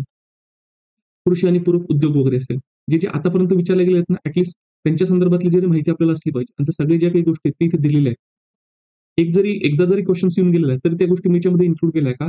कारण आपले जे प्रिव्हियस इयर क्वेशन येऊन गेले आहेत ना, तर ते आपल्याला खूप तोंडपाठ किंवा चांगल्या पद्धतीने करायचे. ते कसे करायचे ते पुढे सांगतो. आता फक्त आपण काय-काय येऊन गेलेत ते बघूया. मानवी आणि आर्थिक भूगोल, मग लोकसंख्येचा पिरॅमिड इम्पोर्टंट क्वेशन असतो म्हणजे असतो. कधी इकॉनॉमिकल रिलेटेड किंवा कधी जिओग्राफीच्या रिलेटेड. आणि इंडिया आणि प्लस महाराष्ट्र. याच्यामध्ये सेन्ससचा डाटा, नॅशनल पॉप्युलेशन पॉलिसी असेल, लिंग गुणोत्तर असेल, वय रचना असेल, साक्षरता दर असेल, याच्यावर क्वेशन्स विचारले जातात. शहरी भूगोल, औद्योगिक ठीक आहे. औद्योगिक याच्यामध्ये जर बघितलं अल्फ्रेड वेबरचा सिद्धांत. आता तसं जर बघितलं प्रिलिम्सला एवढं इम्पोर्टंट नाही, पण तो मेन्ससाठी आहे. पण एकदा तेवढं वाचून घ्यायचं. कशासाठी काय कारणीभूत ठरतं. आपल्या लक्षात येऊन जातं, की जवळपासच्या कुठल्या महत्त्वाच्या इंडस्ट्री आहेत, त्याच्यावर काही क्वेशन्स विचारले जाऊ शकतात. 1 किंवा 2. मग ॲग्रीकल्चर टाइप्स, शिफ्टिंग कल्टिव्हेशन त्याच्याशी संदर्भात क्वेशन्स विचारले गेलेले आहेत. नॅचरल फार्मिंग येऊ शकते, शिफ्टिंग कल्टिव्हेशन जर विचारलेलं आहे. त्याच्यानंतर प्रिसिजन फार्मिंग वगैरे असेल, असे क्वेशन विचारले जाऊ शकतात. कारण जे विचारले त्याच्यावरती आपल्याला काय करायचं बिल्ड करायचं आहे. वाहतूक आणि संवाद व्यवस्था ह्या पण इम्पोर्टंट आहे. मग नॅशनल हायवेज असतील, काय असतील त्याच्याशी संदर्भात, त्याच्याशी संलग्न असणारे कुठले सिटीज वगैरे असतील ते. त्याच्यानंतर जागतिक भूगोल. मग जागतिक भूगोलमध्ये जर असेल, जागतिक भौगोलिक स्थळ आणि देश म्हणजे फिजिकल जिओग्राफीवर त्यांनी फार मोठ्या प्रमाणात काही फोकस केलाय. हे कुठलं जिओग्राफिकल फीचर हे कुठल्या कंट्रीमध्ये किंवा कुठल्या कंटिनेंटमध्ये ते विचारलंय. देश किंवा राष्ट्रीय उद्याने असतील, शहरे किंवा नदी असतील, पठारे किंवा खंड असतील, हिमनद्या किंवा ठिकाणी असतील. अशा पद्धतीने त्यांनी क्वेशन्स विचारले. याच्यासाठी अॅटलास इम्पोर्टंट आहे. त्याच्यानंतर जागतिक हवामान किंवा जसं मी तुम्हाला ते फिजिकल जिओग्राफीमध्ये सांगितलं होतं. हा पॉइंट जर तिकडे कन्सिडर केला तर इथे रिपीट करण्याची गरज नाहीये. म्हणजे खास करून जे ट्रेड विंड्स आहेत आणि लोकल विंड्स आहेत. मग ते लोकल विंड्समध्ये पण वॉर्म विंड्स असतील किंवा आपण म्हणू शकतो की कूल विंड्स असतील किंवा कोल्ड विंड्स असतील. त्याच्यावर विचारलं जाऊ शकतं. हे शेती किंवा स्थलांतरिताचे प्रकार हे फक्त एकदा विचारले गेलेत आणि 10वीची जी एन-सी-ई-आर-टी त्याच्यामध्ये हा डायमेन्शन दिलेला आहे. तो इंडियन जिओग्राफी जे कन्सिडर केलं होतं, त्याच्याशी तुम्ही याला काय करू शकता तर संलग्न करू शकता. लोकसंख्या, शहरे, पॉप्युलेशन सिटीज ऑलरेडी आपण केलेत. पण वर्ल्डच्या कॉन्टेक्स्टमध्ये एवढं नाही करायचं. एकदा त्यांनी विचारला गेलेला होता. तो पण एखाद्या वेळेस तो जे जनरल नॉलेजचा क्वेशन वगैरे विचारला जाऊ शकतो. याच्यासाठी एवढे एफर्ट्स करण्याची गरज नाहीये. नंतर मग इम्पोर्टंट आणि एस-डी-जी 11 कारण अर्बनायझेशन रिलेटेड क्वेशन्स विचारला जातो. कधी थिओरिटिकल ॲस्पेक्ट्समध्ये, काही वेळेस कशामध्ये विचारला जातो, तर डायरेक्टली इन्फॉर्मेशन विचारली जाते. हा झाला आणि त्याच्याशी संलग्न असणारा काय एन्व्हायर्नमेंटचा जो पार्ट आहे, तो एन्व्हायर्नमेंटचा पार्ट पण काय करायचा आहे, तर लक्षात घ्यायचा आहे. मग हा जो एन्व्हायर्नमेंटचा पार्ट आहे, मग याच्यामध्ये जर आपण बघितलं, तर हवामान बदल आणि जागतिक तापमान वाढ. मग याच्यामध्ये ग्रीन हाऊस गॅसेस विचारतात. इन 5 क्वेशन विचारतात. पण त्यांचे जे थीम्स आहेत, त्या ठरलेल्या आहेत आणि त्या सगळ्या थीम्स मी याच्यामध्ये कव्हर करून दिलेल्या आहेत. त्याच्यानंतर जागतिक तापमानवाढीचे परिणाम असतील, एआय निनो किंवा एल निनोचा प्रभाव असणार. त्याच्यानंतर आपण म्हणू शकतो पेरॉक्सी नायट्रेट म्हणजे जे सेकंडरी पोल्युटंट आहे, त्याच्यामध्ये जैवविविधता आणि संवर्धन. भारतातील जैवविविध हॉटस्पॉट कुठले? अल्फा, बीटा, गॅमा ही जैवविविधता काय? म्हणजे जैवविविधतेचे प्रकार. कीस्टोन प्रजाती काय असतात? कॉन्सेप्ट विचारला होता. जैवविविधतेस धोका पोहोचणारे घटक. त्याच्यानंतर संरक्षित क्षेत्र वगैरे राष्ट्रीय उद्याने, अभयारण्य कुठे आहेत हे विचारले गेलेत. त्याच्यामुळे हे मस्ट आहेत. हे विचारले जातात. प्रवाळ भित्ती म्हणजे त्याला कोरल रीफ वगैरे म्हणतो. ते इकोटोन, इकोझोन, संक्रमण क्षेत्र म्हणजे बायोडायव्हर्सिटी, इकोसिस्टम रिलेटेड जे कॉन्सेप्ट्स आहेत ते इम्पोर्टंट ठरतात. त्याच्यानंतर पर्यावरण प्रदूषण वगैरे जे असेल, प्रदूषणाचे प्रकार, वायू असेल, जल असेल, मृदा असेल, ध्वनी असेल. ठीक आहे. त्याच्यामध्ये काही वेळेस प्लास्टिकवर पण विचारलेलं आहे. पण मग तो करंटमध्ये न्यूज होता. किती थिकनेस, कधी बंद केली, काय केलं आणि त्याच्याशी संदर्भात असणारे जे लॉज आहेत ते इम्पोर्टंट ठरतात. मग प्रदूषणाच्या आरोग्यावर किंवा परिसंस्थेवर होणारे परिणाम, मिनामाटा, इटाई वगैरे असेल ते विचारले गेलेले आहेत. त्याच्यानंतर एरोसोल्स, ध्वनी पातळी, तिचे जैविक परिणाम म्हणजे पोल्युशन संदर्भात पण क्वेशन विचारले आणि बऱ्यापैकी तुमचे हे जे पार्ट आहेत, ते हे तुमचे करंट ज्यावेळेस तुम्ही वाचाल, तर त्याच्याशी संलग्न करून वाचायचे आहेत. परिसंस्था आणि पर्यावरणशास्त्र असेल, परिसंस्थेची रचना, जैविक, अजैविक घटक असतील, अन्न साखळी, ठीक आहे. विघटक, उत्पादक, ग्राहक यांची भूमिका, त्यानंतर ऊर्जेचा प्रवाह कसा होतो, म्हणजे एनर्जी सायकल वगैरे जे म्हटलं गेलेलं आहे. ठीक आहे. त्याच्यानंतर आपण परिसंस्थेची रचना, याच्यावर आधारित व्याख्या असतील. परिसंस्थेतील जी काही उत्क्रांती आहे, सक्सेशन आणि क्लायमॅक्स ते काय आहे? म्हणजे जे आपण म्हणजे जर लाईफ ज्यावेळेस एक्झिस्टमध्ये येते, ती कुठल्या सायकल्समधून जाते, त्याच्यावर काय करायचे आहेत, तर फोकस करायचे आहेत. म्हणजे हे काही वेगवेगळ्या परिसंस्थेचे सायकल्स असतील, त्याला निग्लेक्ट नाही करायचं. नंतर पर्यावरणीय विषय, आंतरराष्ट्रीय करार, दिवस आणि समित्या, ज्या न्यूजमध्ये असतील, लेटेस्ट होऊन गेलेल्या असतील, त्यावेळेस जीकेचा पार्ट म्हणून पण इम्पोर्टंट डेज वगैरे असतील आणि त्यांचे थीम्स असतील, त्या लक्षात घ्यायच्या आहेत. मग अर्थ समिट, बझेल करार, मॉन्ट्रियल प्रोटोकॉल, ग्रीन डॉट योजना ही त्यावेळेस मे बी करंटमध्ये असावी म्हणून त्यांनी विचारलेलं. जागतिक पर्यावरण दिन, भारताच्या जो पर्यावरण विषयक संहिता वगैरे जे असतील त्या या इम्पॉर्टंट आहे. याच्यावर 1 किंवा 2 क्वेशन्स हे असतात. त्याच्यानंतर मग renewable energy, sustainable practices and waste management. हे कशा संदर्भात? हे करंटमध्ये वगैरे होते, त्याच्यामुळे ते विचारलेले आहेत. शेती खतांचा पर्यावरणीय परिणाम. ओके. त्याच्यानंतर वन्यजीव, त्याच्यानंतर प्रजाती विशिष्ट संवर्धन वगैरे असेल ते project tiger, project lion, project rhino, project crocodile यांची सुरुवात आणि क्रम म्हणजे कशा-कशा केव्हा-केव्हा चालू झाले आणि जर ते क्रोनॉलॉजिकल ऑर्डरमध्ये विचारले गेले तर. आणि मग काही वेळेस जे काही रेड लिस्ट वर्गवारी जे इम्पोर्टंट महाराष्ट्र संदर्भात आहे किंवा महाराष्ट्राच्या कोस्टल रिजनमध्ये वगैरे आता ते ओलिव्ह रेडली टर्टल आहे. ठीक आहे, तर ते महाराष्ट्रात पहिल्यांदा आले इतक्या वर्षामध्ये, तर ते आपल्याला थोडं माहीत असलं पाहिजे.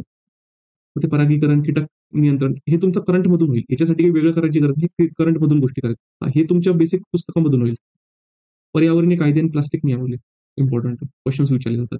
आता हे सगळे जे मी पॉइंट घेतले, ईच अँड एव्हरी पॉइंट जो असेल, मागच्या जवळपास 12 ते 12 एक वर्षामध्ये जेवढे विचारले गेलेत ना, ते सगळे मी याच्यामध्ये कव्हर केले आहेत. तुम्हाला जर वाटलं, की तुम्ही म्हणू शकता, की हे तर सगळं इंडेक्समध्ये किंवा पुस्तकामध्ये पण दिलंय. पण सांगायचं तात्पर्य काय मित्रांनो, कशा-कशावर क्वेश्चन्स विचारले गेलेत, त्याच्याशी संदर्भात जर क्वेश्चन आले, तर आपल्याला ते चुकता कामा नये. हे लक्षात घ्या.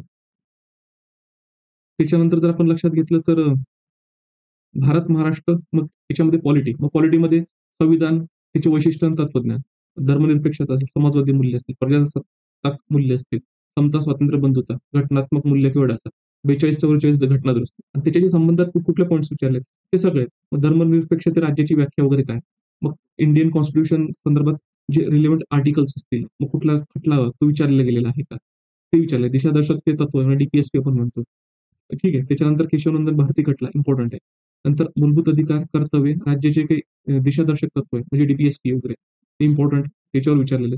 केंद्र राज्य संबंध म्हणजे फेडरल इश्यूज जे आहेत त्याच्यामध्ये आणि आतापर्यंत कुठकुठले कलम्स वगैरे किंवा कुठकुठले टॉपिक्स विचारले गेले आहेत, ते सगळे त्याच्यामध्ये काय केले तुम्हाला लिस्टिंग करून दिलेलं आहे. घटना दुरुस्तीची प्रक्रिया कशी आहे, कुठले कुठले आहेत आणि ज्या करंट न्यूजमध्ये आहेत ते विचारले जातात. आता डिलिमिटेशन रिलेटेड फार चर्चेमध्ये आहे. तर मे बी त्याच्यावर पण काय ते विचारलं जाऊ शकतं. मग त्याच्या संदर्भात डायमेन्शन्स कुठले आहेत? किंवा यूएसए संदर्भात कंपॅरिझन असेल, स्वित्झर्लंड संदर्भात कंपॅरिझन असेल, ऑस्ट्रेलिया संदर्भात कंपॅरिझन. म्हणजे ही चेकलिस्ट तुमच्या डोळ्यासमोर याच्यासाठी पाहिजे ज्यावेळेस तुम्ही तो टॉपिक वाचाल, तर ॲटलीस्ट तुम्ही हे पॅरामीटर डोक्यात लक्षात ठेवले का ते वाचत असताना. मग संसद, राज्य विधिमंडळ, विधी प्रक्रिया, संसदीय समित्या याच्यावर सगळे गुण विचारले आहेत. इन्क्लुडिंग आर्टिकल्स त्यांनी विचारलेले आहेत. कोण दिले आहेत? 0 तास वगैरे कशा पद्धतीने, अविश्वास ठराव कशा पद्धतीने पास होतो, विशेष अधिकार समिती कशी आहे, तिची रचना किंवा कार्य काय आहे, अध्यक्षांचे म्हणजे अध्यादेशाचे न्यायालयीन पुरावलोकन असेल म्हणजे रिव्ह्यू, ज्युडिशियल रिव्ह्यू, राष्ट्रपती, उपराष्ट्रपती, पंतप्रधान, मंत्रिमंडळ. ठीक आहे. त्याच्यामध्ये रिलेव्हंट जे आर्टिकल्स आहेत ते कुठले, त्याच्यानंतर त्यांचं क्वालिफिकेशन काय, त्यांची अपॉइंटमेंट वगैरे. सिमिलरली राज्यपाल, मुख्यमंत्री, राज्य कार्यकारी यंत्रणा. आता तर राज्यपाल बऱ्यापैकी न्यूजमध्ये त्यांच्यामध्ये क्वेश्चन्स विचारले जाऊ शकतात. त्याच्यानंतर न्यायव्यवस्था असेल, उच्च न्यायालय, सर्वोच्च न्यायालय, न्यायिक सक्रियता आहे. याच्यामध्ये केशवनंदन भारती, बोंबई, मिनर्वा मिल्केस हे विचारले गेले. त्याच्यामुळे हे आपल्याला दुर्लक्षित करून चालणार नाही. ठीक आहे. मग याच्यामध्ये सगळे डायमेन्शन्स हे दिलेले आहेत. न्यायिक पुरावलोकनमध्ये मग ज्युडिशियल ॲक्टिव्हिझम असेल, त्याच्यानंतर आपण म्हणू शकतो ज्युडिशियल रिव्ह्यू आहे. मग महत्त्वाची कलमे, अनुसूच्या आणि घटना दुरुस्ती. या इम्पॉर्टंट आहे. हे अनुसूच्या आतापर्यंत असे विचारले 3री, 7वी, 9वी, 10वी, 11वी, 12वी, 5वी, 6वी पण लक्षात ठेवायचे. ते पण इम्पॉर्टंट आहे. कशा-कशा पद्धतीने विचारले गेलेले आहेत. घटनात्मक, अघटनात्मक म्हणजे आपण म्हणू शकतो कॉन्स्टिट्यूशनल, नॉन कॉन्स्टिट्यूशनल ज्या काही बॉडीज आहेत, आयोग आहेत, कमिशन्स आहेत. ठीक आहे. किंवा आपण म्हणू शकतो इंडिपेंडंट ज्या काही बॉडीज असतील किंवा ऑटोनॉमस बॉडीज ज्याला आपण म्हणतो, त्याच्या संदर्भात पण काय विचारले. मग पुन्हा काय, एक तर कॉन्स्टिट्यूशन असेल तर आर्टिकल कुठलं, स्टॅट्युटरी असेल तर लेजिस्लेटिव्ह प्रोसेस कुठली होती, अपॉइंटमेंट असेल, फंक्शनिंग असेल, रिमूव्हल असेल, ठीक आहे, किंवा लेटेस्टमध्ये कोणाची अपॉइंटमेंट झालेली असेल, त्याच्या संदर्भात जे क्वेश्चन्स आहेत ते विचारले जाऊ शकतात. ते पूर्ण याच्यामध्ये दिले. आतापर्यंत कुठले येऊन गेलेले आहेत. मग नागरिकत्व, त्याच्यानंतर जे काही स्वातंत्र्य आहे, फंडामेंटल राइट्स ते कुठले. मग एन-आर-सी, एन-पी-आर, सी-ए-ए, ओ-सी-आय, पी-आय-ओ माहीत पाहिजे. काय? कारण प्रिव्हियस इयरमध्ये विचारले. जरी ते करंट रिलेटेड टॉपिक्स होते म्हणून ते विचारले गेलेत. मे बी त्या गोष्टी रिपीट होऊ शकतात. ॲटलीस्ट त्या गोष्टी मिस करता कामा नये. निवडणूक आयोग आणि निवडणूक प्रक्रिया कशा पद्धतीची आहे, जे आतापर्यंत होऊन गेलेले आहेत. हे टॉपिक्स आपल्याला व्यवस्थित काय तर करायचे. त्याच्यानंतर स्थानिक स्वराज्य संस्थांमध्ये जर आपण बघितलं, ग्रामसभा, महिला सहभाग, त्याच्यानंतर 73rd, 74th कॉन्स्टिट्युशनल अमेंडमेंट, 11वी, 12वी सूची असेल, आरक्षण, निवडणुका, वित्त आयोग, नियोजन मंडळ, एक्सेट्रा. या सगळ्या गोष्टी काय इम्पॉर्टंट. पुन्हा विचारले कुठले गेलेत, ते सगळं इथे इलॅबोरेशन मी काय करून दिलं. ही पीडीएफ भेटून जाईल. तुम्ही आरामात निवांत त्या ठिकाणी काय करायचं ते वाचायचं. ठीक आहे. मग 5th शेड्यूल कुठला आहे, त्याच्यानंतर पेसा ॲक्ट कुठला आहे, त्याचे लिमिटेशन्स कुठे एक्सटेंड होऊ शकतो, कुठे नाही. विशेष घटना दुरुस्ती वगैरे कशावर, 171 ची जी काही सीरीज आहे, ए टू जे ते कुठलं आहे. आता इंडिया म्हणजे आता जम्मू अँड काश्मीरचं जे काही स्टेटस आहे आर्टिकल 370 ते अबोलिश झालं. मग त्याचे आता स्टेटस कसं आहे ते पण लक्षात घ्यायचं आहे. हे झालं तुमचं पॉलिटी संदर्भात. नंतर इकॉनॉमी. मग इकॉनॉमीमध्ये इम्पॉर्टंट डायमेन्शन्स आहेत. आर्थिक नियोजन आणि पंचवार्षिक योजना. मग याच्यामध्ये पंचवार्षिक योजना, योजना काय असते, योजना आयोग काय आहे, नीती आयोग काय आहे, या योजनांचे उद्दिष्ट काय, त्यांचे निर्देशक कुठले होते, 7वी, 11वी, 12वी, 8वी पण विचारली जाते, 9वी पण विचारली जाते. त्याच्यानंतर जो काही ज्यावेळेस योजना नव्हत्या त्या कुठल्या होत्या, प्लॅन हॉलिडे ज्याला म्हटलं गेलेलं आहे. मग याच्यामध्ये कशा-कशावर काय केलेलं आहे, त्यांचे टार्गेट्स कुठले होते, ऑब्जेक्टिव्हज कुठले होते, त्याच्यानंतर ते किती अचीव्ह झालेले आहेत ते. आणि नीती आयोग आता बदलून आलेलं आहे प्लॅनिंग कमिशनला. त्याच्यामध्ये गरिबी, रोजगार, समावेशी वाढ. मग त्याच्यामध्ये कुठकुठले हे वेगवेगळे जे इंडेक्स असतात किंवा इंडायसेस आहेत ते, त्याच्यानंतर टाइप्स ऑफ पॉवर्टी आणि त्याच्यानंतर पॉवर्टी एलिव्हेशनसाठी गव्हर्नमेंट स्कीम्स, ते गव्हर्नमेंट स्कीम्स कधी स्टार्ट झाल्या, त्याचे फंक्शनिंग काय आहे किंवा आतापर्यंत कसे फंक्शन केलेले आहेत, त्याच्यावर ते क्वेश्चन विचारले जातात. नंतर मानवी विकास, आरोग्य, शिक्षण आणि लिंगविषयक विकास. मग याच्यामध्ये मानवी विकास निर्देशांक, महिला बाल विकास, लिंग विकास, शिक्षण व आरोग्य. मग याच्यामध्ये वेगवेगळे जे इंडायसेस आहेत, त्या इंडायसेसवर फोकस करायचा, त्यांचं कंपोजिशन, त्याचं वेटेज किती आहे, लेटेस्टमध्ये जर काही कुठली रिपोर्ट पब्लिश झाली असेल तर ते, आणि बाकीच्या कंट्रीजसोबत कंपॅरिझन किंवा इंडियाचं जर प्रिव्हियस कंपॅरिझन असेल ते, त्या गोष्टी लक्षात ठेवायच्या. जेंडर बजेटिंग, स्वदारगृह, वुमन ही हात, हे विचारले गेले. म्हणजे वुमन स्पेसिफिक जे स्कीम्स असतील, त्याच्यानंतर चिल्ड्रन स्पेसिफिक जे स्कीम्स असतील त्याच्यावर. मग शाश्वत विकास, पर्यावरण वगैरे असेल, शाश्वत विकास, जलवायू धोरण, ऊर्जा धोरण, शहरीकरण, स्थलांतर असतील, याच्यावर पण काय तर क्वेश्चन. मग याच्यामध्ये जर आपण बघितलं रिओ 20, पॅरिस, ब्रंटनलँड अहवाल. आता हे तुम्ही जर बघितलं, हे तुम्ही एन्व्हायरमेंटमध्ये पण कव्हर करू शकता. पण काही वेळेस हे सस्टेनेबल डेव्हलपमेंटच्या नावाखाली बरेचसे क्वेश्चन्स हे इकॉनॉमीशी पण काय होतात, ओव्हरलॅप होतात. हे एसडीजीज असतील, एमडीजीज असतील, हे तर ते व्यवस्थित करायचे. आता मागच्या काही 1-2 वर्षापेक्षा अगोदरपर्यंत जर बघितलं तर एमडीजीजवर क्वेश्चन असायच्या म्हणजे असायचं. यांच्यामधले काही कंपॅरिझन असेल ते. आणि त्याच्यानंतर आपण म्हणू शकतो की रिन्युएबल एनर्जी संदर्भात जे काही नवीन-नवीन इनिशिएटिव्हज असतील किंवा इंटरनॅशनल ऑर्गनायझेशन्स असतील, ज्या इकॉनॉमी संदर्भात इम्पॉर्टंट आहेत, त्या महत्त्वाच्या राहतात. आणि मग शहरी नियोजन वगैरे असेल, त्याच्या संदर्भात ज्या काही स्कीम्स असतील, त्याच्यानंतर शासकीय योजना आणि थेट लाभ हस्तांतरण, डीबीटी, याच्यावर पण क्वेश्चन्स विचारले जातात. म्हणून हे जेवढे कीवर्ड्स दिलेले आहेत, जे तुमच्या प्रिव्हियस इयर क्वेश्चन पेपरमध्ये येऊन गेले, ते अगदी व्यवस्थित पद्धतीने त्या स्कीम्स असतील, काय असतील, तर तुम्हाला काय करायचं, ते प्रिपेअर करायचं. तर सार्वजनिक वित्त, कर प्रणाली आणि चलनवाढ, याच्यावर पण त्यांनी विचारलेलं आहे. मग सबसिडीचे लक्ष वितरण, राजकोषीय तूट, जीडीपी, जीएनपी, एनपीपी. आता हे तर आपण बघितलं तर जीडीपीचं जे कॅल्क्युलेशन म्हणजे नॅशनल आपण इन्कम अकाउंटिंग आहे, हे त्याच्यामध्ये तुम्ही काय तर घेऊ शकता. आणि त्याच्यानंतर इन्फ्लेशन काउंटिंगचे जे वेगवेगळे इंडायसेस आहेत, त्यांचं कंपोजिशन, त्यांचा बेस इयर, आणि रिसेंटमध्ये जर समजा काही चेंजेस झालेले असतील, तर ते काय होते, ते लक्षात घ्यायचं आहे. रिझर्व्ह बँक आणि आता बऱ्यापैकी ना मॉनिटरी पॉलिसी कमिटी जी असेल, ती बऱ्यापैकी चर्चेमध्ये, तर त्याचं कंपोजिशन जे असेल, ते लक्षात घ्या. औद्योगिक धोरण, कामगार, रोजगार. आता औद्योगिक धोरणमध्ये खास करून जे स्मॉल आणि मीडियम एंटरप्राइजेस आहेत ना, तर त्याच्यावर थोडं फोकस करा. आणि ज्या पॉलिसीज वगैरे झालेल्या आहेत, त्याच्यावर 1-2 इक्कड-दुक्कड क्वेश्चन विचारले जातात. पण आपल्याला एवढं लक्षात ठेवायचं की फोकस कशावर करायचा आहे. कृषी अर्थव्यवस्था किंवा जमीन सुधारणा. हे जमीन सुधारणा क्वेश्चन येऊन गेलेले आहेत लँड रिफॉर्म्समध्ये, म्हणून त्याच्यावर लक्षात ठेवायचं. मग आपण बघितलं हरित क्रांती असेल, एम-एस-पी असेल, त्याच्यानंतर मग सिंचन संदर्भात ज्या काही स्कीम्स असतील, त्या लोकसंख्या धोरण, युवक आणि जे काही लोकसंख्येची जी आकडेवारी, लोकशाही ही लोकसंख्येची आकडेवारी असेल त्याच्यामध्ये. हा लोकसंख्येचा जो पार्ट आहे किंवा पॉप्युलेशनचा पार्ट आहे, एकाच ठिकाणी करा. हा तुम्हाला जिओग्राफीला पण कामात येईल आणि इथे म्हणजे कशाही पद्धतीने जर आलं तर. मग खास करून नॅशनल पॉप्युलेशन पॉलिसी असेल त्याच्या संदर्भात, आणि जो ट्रेंड आहे पॉप्युलेशनचा, तो आता 2026 मध्ये त्यांनी एक्सपेक्टेड की सेन्सस त्या ठिकाणी होईल आणि नवीन काहीतरी इन्फॉर्मेशन आली की कशा पद्धतीने ते सेन्सस होऊ शकते. तर मग त्याच्या संदर्भात काही इन्फॉर्मेशन असेल जी करंटमध्ये चालू आहे, त्याच्यावर काय करायचं आहे, तर फोकस करायचा आहे. आणि आंतरराष्ट्रीय संस्था किंवा करा, जे इम्पॉर्टंट आहे, डब्ल्यूटीओ असेल, वर्ल्ड बँक असेल, ठीक आहे, international solar alliances, SDG goals असतील, पॅरिस अग्रीमेंट असेल, हे विचारत असताना यांनी बऱ्यापैकी सुपरफिशियल विचारले. ज्यावेळेस तुम्ही प्रिव्हियस इयर क्वेश्चन पेपर बघाल ना, तर तुम्हाला डेप्थ लक्षात येईल. इथे मी कव्हरेज किंवा कॉन्टेक्स्ट ते दिलेले आहे. जेणेकरून काय, की तुमच्या डोळ्याखालून किंवा तुमच्या अभ्यासाच्या आपण चौकटीमधून ह्या गोष्टींना सुटायला नाही पाहिजे. नंतर सामान्य विज्ञान, मग त्याच्यामध्ये 3 फिजिक्स, केमिस्ट्री, बायोलॉजी. मग यांत्रिकी गती किंवा मेकॅनिक्स अँड मोशनमध्ये जे असेल, न्यूटनचे नियम, संवेगाचे जतन वगैरे, ठीक आहे. त्याच्यानंतर क्षेपक चळवळ, गुरुत्वाकर्षण जो असेल त्याच्या संदर्भात, वर्क, एनर्जी अँड पॉवर. मग याच्यामध्ये कॅल्क्युलेशन म्हणजे जे काही प्रॉब्लेम्स किंवा सम्स असतात, ते विचारले जातात. त्याच्यानंतर वेव्हज अँड साउंड्स याच्यावर पण विचारले जातात. त्याच्यानंतर प्रकाश आणि प्रकाशगती याच्यावर तर विचारले जातात. मग याच्यामध्ये ते म्हणजे सम्स म्हणतो आपण किंवा त्याला आपण प्रॉब्लेम्स म्हणतो, ते पण. आणि जे स्टेट बोर्डमध्ये वगैरे दिलेत ना, ते व्यवस्थित करायचे. त्याच्यामध्येच ते फक्त काय करतात, व्हॅल्यू वगैरे थोडी चेंज करून टाकतात. नंतर विद्युत आणि आपण म्हणतो इलेक्ट्रिसिटी अँड मॅग्नेटिझम याच्यावर पण आहे.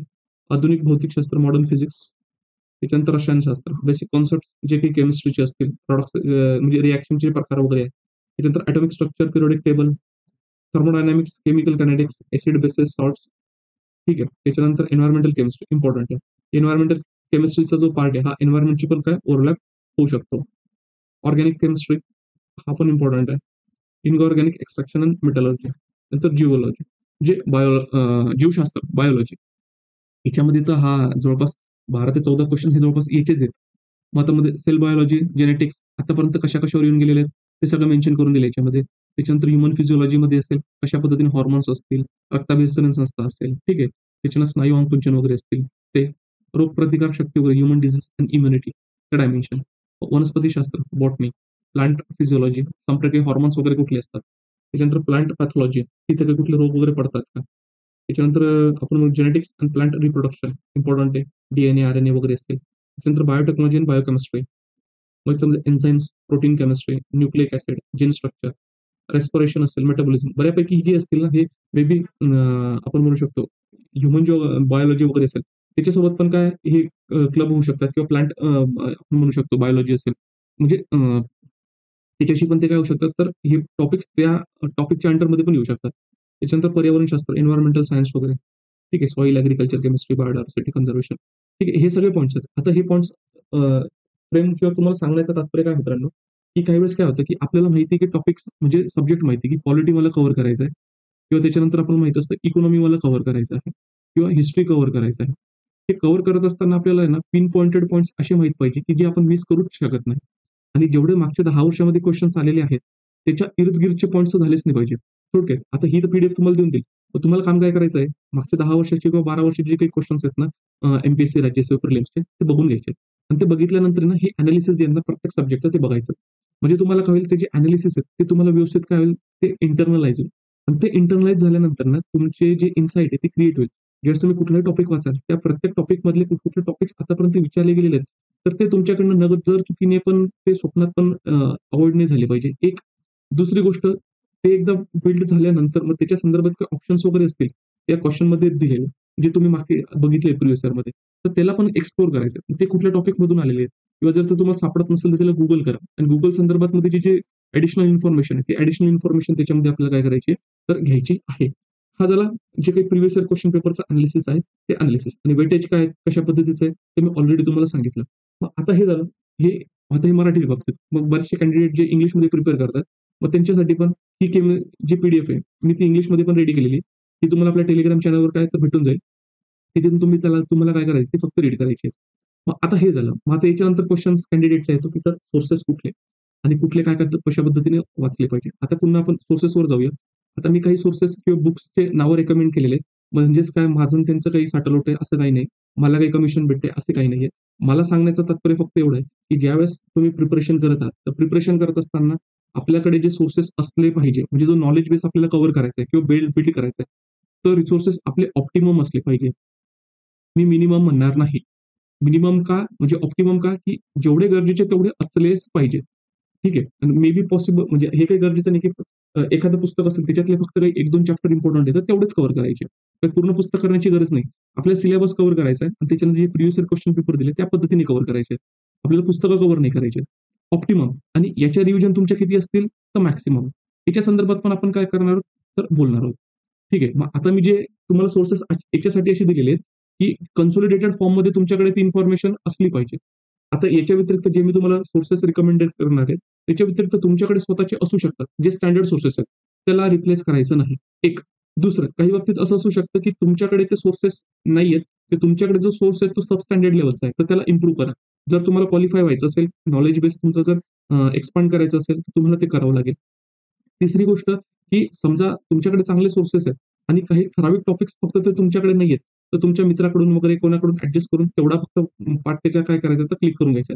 आता माझ्याकडे जेवढे मला माहीत होते किंवा मला जे मी बघितले, तेवढे मी रिकमेंड केले. याच्या व्यतिरिक्त पण चांगले रिसोर्सेस त्या ठिकाणी असू शकतात. तर आपण सब्जेक्ट वाईज काय तर जाऊया. त्या सब्जेक्ट वाईज जात असताना कुठल्या चॅप्टरवर कशावर फोकस करायला पाहिजे, मी ते सुद्धा तुमचं दिलेलं आहे.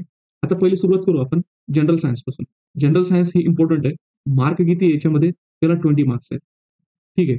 याला आहेत 20 मार्क्स आणि 20 मार्क्स पैकी जर आपण बघितलं, तर जवळपास बायोलॉजीला 12 to 14 त्याच्यानंतर फिजिक्ससाठी 3 to 4 आणि केमिस्ट्रीसाठी 3 to 4 असे क्वेश्चन्स त्या ठिकाणी विचारले जातात. हे करत असताना हे जे काही सचिन भस्केंचं जे पुस्तक आहे जनरल सायन्स ते इंग्लिशमध्ये पण आहे आणि मला वाटतं मराठीत पण आहे. तर ते तुम्ही करू शकता. तुमच्याकडे जर दुसरं कुठलं असेल ते करा. स्टेट बोर्ड वगैरे वाचा वगैरे सांगतात, वाचू शकतात. पण मी सोर्सेस रिकमेंड करताना हे केले, की कन्सोलिडेटेड फॉर्ममध्ये म्हणजे एकाच ठिकाणी तुम्हाला मॅक्सिमम इन्फॉर्मेशन भेटली पाहिजे. म्हणजे तुम्ही जर सगळंच वाचत बसाल, तर त्याच्यामध्ये काय ते तुम्हाला कन्सोलिडेट करायला, लक्षात ठेवायला ते प्रॉब्लेम जाते. तर सोर्सेस असे असले पाहिजे, की तिथे बरीचशी जी इन्फॉर्मेशन आहे, ती आपल्याला त्याच ठिकाणी, एकाच ठिकाणी भेटली पाहिजे. आणि यांनी जे केलेत, यांच्यापेक्षाही अजून बेटर मार्केटमध्ये असू शकतं. मला डोळ्यासमोर हे दिसलं. माझ्याकडे याची इंडेक्स मला स्टुडंटने पाठवली. त्याच्यामुळे मी हे रिकमेंड केलं. याच्या व्यतिरिक्त जर तुमचं दुसऱ्याकडे कोणतं पुस्तक असेल, तर तुम्ही त्याला जाऊ शकता. फक्त जे चॅप्टर्स आहेत, ते चॅप्टर लक्षात घ्या. हे बायोलॉजीमध्ये जर आपण बघितलं ना सुरुवातीला, हे सुरुवातीचे जे काही ब्लड सर्क्युलेटरी सिस्टम वगैरे असेल, हे 10 नंबरचे वगैरे आहेत. याच्यावर जास्त फोकस करा. याचा अर्थ असा नाही याला निग्लेक्ट करा. लक्षात घ्या. मी हे म्हणत नाही तुम्हाला याला निग्लेक्ट करा. माझं म्हणणं आहे, की याला जास्त प्रायोरिटी द्या आणि याला लेस प्रायोरिटी द्या. एवढंच म्हणणं आहे. त्याच्यानंतर हायजीन वगैरे मे बी एखाद 2 क्वेश्चन याच्यावर विचारले जातात. तर रीड वगैरे करून घ्यायचं थोडं. ठीक आहे. त्याच्यानंतर जर केमिस्ट्रीमध्ये बघितलं, atom and its structure, mineral ores, world of carbon, chemical reactions, radioactivity आणि न्यूक्लिअर केमिस्ट्री. हे चॅप्टर जे आहेत, हे अगदी व्यवस्थित काय करायचं फोकस करायचे. तुमच्याकडे दुसरं पुस्तक असेल, हे पॉइंट्स त्याच्यातून कव्हर करा. माझं म्हणणं नाही की हेच पुस्तक घ्या. फिजिक्स असेल, मग फिजिक्ससाठी करत असताना त्याच्यामध्ये sound, light, sorry current, electricity, magnetism आणि इलेक्ट्रोमॅग्नेटिक स्पेक्ट्रम. हे जे पॉइंट्स 7, 8, 9, 10 आणि हा 12 नंबरवाला आहे. याला जास्त फोकस करा. याचा अर्थ असा नाही की याच्याकडे याला फोकस करू नका. यालाही तुम्हाला करायचं एनर्जी, वर्क, पॉवर वगैरे मे बी याच्यावरचे जे क्वेश्चन्स वगैरे ते विचारले जातात. म्हणून हे जे आहेत समजा 6 पण कन्सिडर करून घ्या. 6, 7, 8, 9, 10 आणि 12 नंबरचा आहे. आणि याच्यावर जे सम्स वगैरे विचारले जातात. तर प्रिव्हियस इयर क्वेश्चन पेपर बघा. कशावर जे काही प्रॉब्लेम्स वगैरे ते विचारले जातात आणि कसे सॉल्व्ह करायचे. त्याच्यासाठी तुम्ही हे करू शकता. म्हणजे एक सोर्समध्ये तुमचा जो आहे 20 मार्काचा, तर 20 मार्काचा जो काही म्हणजे सॉरी 20 क्वेश्चन्स आहेत, ते तुम्ही याच्यात डील करू शकता. त्याच्यानंतर इकॉनॉमिक्स. इकॉनॉमिक्स अर्थशास्त्र याच्यामध्ये जे काही कोर इकॉनॉमिक्स बाय किरण देसले सर आहे. मी त्यांचं रेकमेंड केलं. हे मला डोळ्यासमोर मी बघितलं वगैरे. मला माझ्याकडे याची इंडेक्स अवेलेबल होती म्हणून. याच्या व्यतिरिक्त तुमच्याकडे दुसरं कुठलं असेल तर तुम्ही ते रेफर करू शकता. याच्यामध्ये मग चॅप्टर कुठले फोकस करायचे आहेत? पहिलं करा. याच्यामध्ये कन्सेप्ट बिल्डिंगमध्ये आहे. त्याच्यानंतर दुसरं चॅप्टर इम्पोर्टंट आहे. जीडीपी, जीएनपी वगैरे असेल त्याच्यामध्ये. आपण आताच प्रिव्हियस क्वेश्चन पेपरचं अनालिसिस बघितलं. त्याच्यावर क्वेश्चन्स विचारले जातात. त्याच्यानंतर तिसरा नंबरचा पॉइंट आहे. हा अजून इम्पोर्टंट आहे. ठीक आहे. त्याच्यानंतर पैसा चलन वगैरे हे थोडं रीड करून घ्यायचं. त्याच्यानंतर चलनवाढ संदर्भात बघितलं तर किंमत निर्देशांक. ठीक आहे. मग त्याच्यामध्ये कन्झ्युमर प्राइस इंडेक्स असेल, होलसेल प्राइस इंडेक्स असेल आणि मग याच्यामध्ये जे काही आरबीआयची मॉनिटरी पॉलिसी, ती मॉनिटरी पॉलिसी व्यवस्थित करा. मे बी त्याच्यावर क्वेश्चन्स विचारला जाऊ शकतो. वित्तीय बाजार वगैरे असेल, थोडं एवढं काही लक्षात म्हणजे नंतर तुम्ही याला रीड करू शकता. रिझर्व्ह बँक ऑफ इंडिया असेल, संबंधित संस्था म्हणजे ठीक आहे. ही अग्रगणी बँक योजना, अग्रगम क्षेत्र योजना, बेसल निकष याच्यावर क्वेश्चन्स विचारले गेले. म्हणून हे माहीत पाहिजे. काही वेळेस बेसल नॉर्म्स, बेसल ची ट्रीटी त्याच्यामध्ये कन्फ्युजन होतं. ते एन्व्हायर्नमेंट आणि इकॉनॉमी रिलेटेड. तर त्याचं कन्फ्युजन दूर करण्यासाठी याच्यावर फोकस करणे गरजेचं आहे. त्याच्यानंतर सार्वजनिक वित्त असेल. म्हणजे सार्वजनिक वित्त थोडं व्यवस्थित पद्धतीने करून घ्या. याच्यामध्ये फिस्कल डेफिसिट संदर्भातले क्वेश्चन्स वगैरे विचारले जाऊ शकतात. कुठल्या मिनिस्ट्रीच्या अंडरमध्ये काय वगैरे असू शकतं. तर हे करू शकतात. आणि त्याच्यानंतर एफ-आर-बी-बी ॲक्ट असेल, तो त्याच्यानंतर कर रचना. मग करांचे वेगवेगळे जे काही कॉन्सेप्ट्स आहेत ते, त्याच्यानंतर प्रत्यक्ष, अप्रत्यक्ष कर याच्यामध्ये जीएसटीवर थोडा फोकस करा. इन्कम टॅक्स असेल त्याच्यावर फोकस करा. आणि वित्तीय आयोग असेल, तर वित्तीय आयोग थोडं रीड करून घ्या. जास्त डिटेलमध्ये नाही, पण काय-काय रिकमेंडेशन्स वगैरे असतील ते. कृषीमध्ये जर बघितलं, सिंचन आणि त्याच्यानंतर किंमत धोरण म्हणजे त्याला आपण म्हणू शकतो, की जे काही एम-एस-पी वगैरे डिसाईड होते ते. त्याच्यानंतर जमीन सुधारणा याच्यावर क्वेश्चन विचारले गेले आहेत. म्हणजे आपण म्हणू शकतो त्याला, की लँड रिफॉर्म्स असतील आणि हरित क्रांती वगैरे असेल ते तिला करायचं. बाकी कृषी संस्था वगैरे असेल डोळ्यात घालून घ्या. कधी इस्टॅब्लिश वगैरे झालं तेवढं. सहकार चळवळ करू नका. उद्योग. उद्योगांमध्ये तुम्हाला काय करायचं? याच्या पॉलिसीज करा आणि काही छोटे-मोठे उद्योगासंदर्भात जे काही अपॉइंट केलेले कमिशन्स आहेत ना, ते करा. कारण 1-2च क्वेश्चन विचारले जातात. पण जर तुम्हाला बाकीच्यांपेक्षा लीड घ्यायचं असेल ना, तर तुम्ही हे रीड करू शकता. याला काही जास्त वेळ लागत नाही. त्याच्यानंतर जर आपण बघितलं सेवा क्षेत्र वगैरे, तर सेवा क्षेत्रामध्ये फक्त ते इम्पोर्ट एक्सपोर्टमध्ये काय असेल त्याचं पर्सेंटेज तेवढं लक्षात घेऊन घ्या. पायाभूत सुविधा इम्पोर्टंट आहे. मग याच्यामध्ये रस्ते, रेल्वे वगैरे आणि खास करून जे लेटेस्टमध्ये वगैरे आणि जे मागच्या प्रिव्हियस क्वेश्चन पेपरमध्ये विचारले गेले. मग समृद्धी मार्ग वगैरे असणार आहे, तो असणार आहे. गोल्डन कॉर्डिनेटर वगैरे असणार आहे. जे थीम्स मागच्या याच्यामध्ये विचारले गेले आहेत ना, तर ते मिस होता कामा नये. त्या बेसिसवर किंवा त्या गोष्टीवर काय करायचं पुढे बिल्ड करायचंय. त्याच्यानंतर परकीय व्यापार इम्पोर्टंट आहे. याच्यामध्ये मग इम्पोर्ट एक्सपोर्ट कुठले होते, कुठल्या कंट्रीला होते, काय होते, ते थोडं लक्षात घ्या. आणि सगळ्यात महत्त्वाचं म्हणजे हे जे काही एल-पी-जी रिफॉर्म्स आहेत, या एल-पी-जी रिफॉर्म्समध्ये ज्या वेगवेगळ्या कमिटीज आहेत, त्या कमिटीज अगदी व्यवस्थित करा. कुठली कमिटी कशा संदर्भात होती आणि 1-2 जे काही रिकमेंडेशन्स असतील, ते 1-2 रिकमेंडेशन्स त्या ठिकाणी लक्षात ठेवायचे. आणि हे जे वेगवेगळे ऑर्गनायझेशन्स आहेत, त्याच्या संदर्भात पण क्वेश्चन्स विचारले जातात. मग कुठे, प्लेस, काय, काही नाही. जे काही प्रिव्हियस क्वेश्चन पेपर आहे, त्याच्यावर तुम्ही काय करू शकता, तर फोकस करू शकता. आंतरराष्ट्रीय संस्थांमध्ये पण तेच लक्षात घ्या. पहिले ह्या फोकस करा. ह्या फोकस केल्यानंतर जे प्रिव्हियस इयर क्वेश्चन पेपरमध्ये येऊन गेलेले आहेत, तेवढ्या याच्यामध्ये फोकस करा. ठीक आहे. आणि जे तुम्ही टेस्ट वगैरे सॉल्व्ह कराल, ते टेस्ट सॉल्व्ह केल्यानंतर जी एक्स्ट्रा इन्फॉर्मेशन तुमच्या टेस्टमध्ये वगैरे येतील, तेवढे तुमच्या जे काही नोट्स आहेत, त्या नोट्समध्ये प्रिंट आउट लिहून घ्या. त्याच्यानंतर आर्थिक नियोजन इम्पॉर्टंट. कारण नियोजनावर बरेच जे क्वेश्चन्स आहेत ते विचारले गेले. म्हणून याला तुम्ही निग्लेक्ट करू शकत नाही. खास करून हे शेवटचे 11, 12, 9वी, 10वी हे जे असेल प्लॅनिंग ते पहिलं वगैरे त्यांचा इतिहास वगैरे कशा पद्धतीचा आहे. त्याच्यामुळे जे आर्थिक नियोजन आहे, ते अगदी व्यवस्थित पद्धतीने तुम्हाला करायचं आहे. हा झालं पहिलं जे आहे. त्याच्यानंतर दुसरं पुस्तक आहे देसले सरांचं. त्याच्यामध्ये जनसांख्यिकी जे आहे, म्हणजे तुम्ही जे पॉप्युलेशन करणार आहात, ते याच्यामधून तुम्ही डायरेक्टली करू शकता. ठीक आहे. मग तुमचं जिओग्राफी आणि इकॉनॉमी याच्या संदर्भातला डायमेन्शन हा येऊन जाईल. त्याच्यानंतर जर बघितलं हा विकासाचा हक्क याचं काही गरज नाहीये. म्हणजे एखाद 2 क्वेश्चन आला तर आला, पण याच्यासाठी एवढं चॅप्टर वाचणे गरजेचं आहे. हा समावेशक ते अजेंडा हा जो आहे, हा इम्पॉर्टंट आहे. जास्त वेळेला फोकस करायला कुठे हे जे डार्क याच्यामध्ये मी हायलाइट करून दिले ना, समावेशक विकास, राष्ट्रीय विकास अजेंडा, आर्थिक समावेशन, राष्ट्रीय निर्माण, रोजगार, कौशल्य विकास, शिक्षण, आरोग्य, अन्न. हे टॉपिक जर गेले ना, याच्यावरचे क्वेश्चन्स येतात. म्हणजे आणि खास करून याच्यावर फोकस करत असताना तुम्ही प्रिव्हियस इयर क्वेश्चन पेपर बघा. त्याच्यावर कुठल्या थीम्स विचारल्यात. एवढे तुमचं त्याच्यामधून काय होणार तर कव्हर होणार आहे. त्याच्यानंतर शहर नियोजन संदर्भात ते विचारले जातात. व वित्तीय समावेशन, प्रादेशिक समावेशन आणि तांत्रिक समावेशन. It's also important. डीबीटी वगैरे असेल, जॅम ट्रिनिटी वगैरे ते क्वेश्चन्स विचारले जातात. कधी चालू केली, काय केली आणि ते विचार त्याच्यामध्ये इम्पॉर्टंट.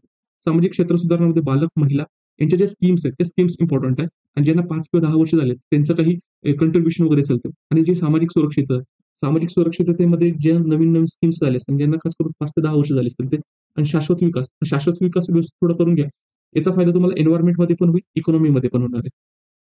ठीक आहे. त्याच्यानंतर मग महाराष्ट्राचा जो अर्थसंकल्प आहे, याची मला वाटतं की अ, अ, लो काय ते लोकराज्य लोकराज्यमध्ये बजेट आलेलं होतं मराठीमध्ये. त्याचे फक्त मी जे सिलेक्टिव्ह पीडीएफ आहेत ना, ते काढून ठेवली. ती आपल्या टेलिग्राम चॅनलवर अवेलेबल होतात. तुम्हाला टेलिग्राम चॅनल जॉइन करायसाठी काही नाही. इथे ही लिंक दिलेली याला क्लिक करा. तुमच्या लगेच तुम्ही टेलिग्राम चॅनलला जॉइन करू शकाल. त्याच्यानंतर भारताचा अर्थसंकल्प पण थोडा वाचून ठेवा. इम्पोर्टंट डायमेन्शनमध्ये. आता तुम्ही म्हणाल जे कॅन्डिडेट इंग्लिशमधून करतात त्यांच्याकडे इंग्लिशचे रिसोर्सेस आहेत. पण जे मराठीमधून करतायत, मग त्यांनी कसं करायचं? याची पण जे भारताचा जो अर्थसंकल्प आहे ना, त्याचे मी नोट्स दिलेले आहेत. मराठीमध्ये ट्रान्सलेट करून. तर ते आपण तुम्ही बघू शकता. ॲटलीस्ट जे इम्पोर्टंट डायमेन्शन जे आपण वरती बघितले ना, त्याच्याशी संबंधित असणाऱ्या ज्या घटना वगैरे असतील, त्या काय करायच्या ॲटलीस्ट तेवढ्या गोष्टी त्याच्यातून कव्हर करायच्या. म्हणजे फायनान्शियल इन्क्लुजन असणार आहे. त्याच्यानंतर आपण म्हणू शकतो की सोशल वेलफेअरच्या स्कीम्स असतील. त्याच्यानंतर जर आपण बघितलं जे इम्पोर्ट एक्सपोर्टचं जे काही स्ट्रक्चर असणार आहे. त्याच्यानंतर जीडीपीचं जे स्टेटस आहे.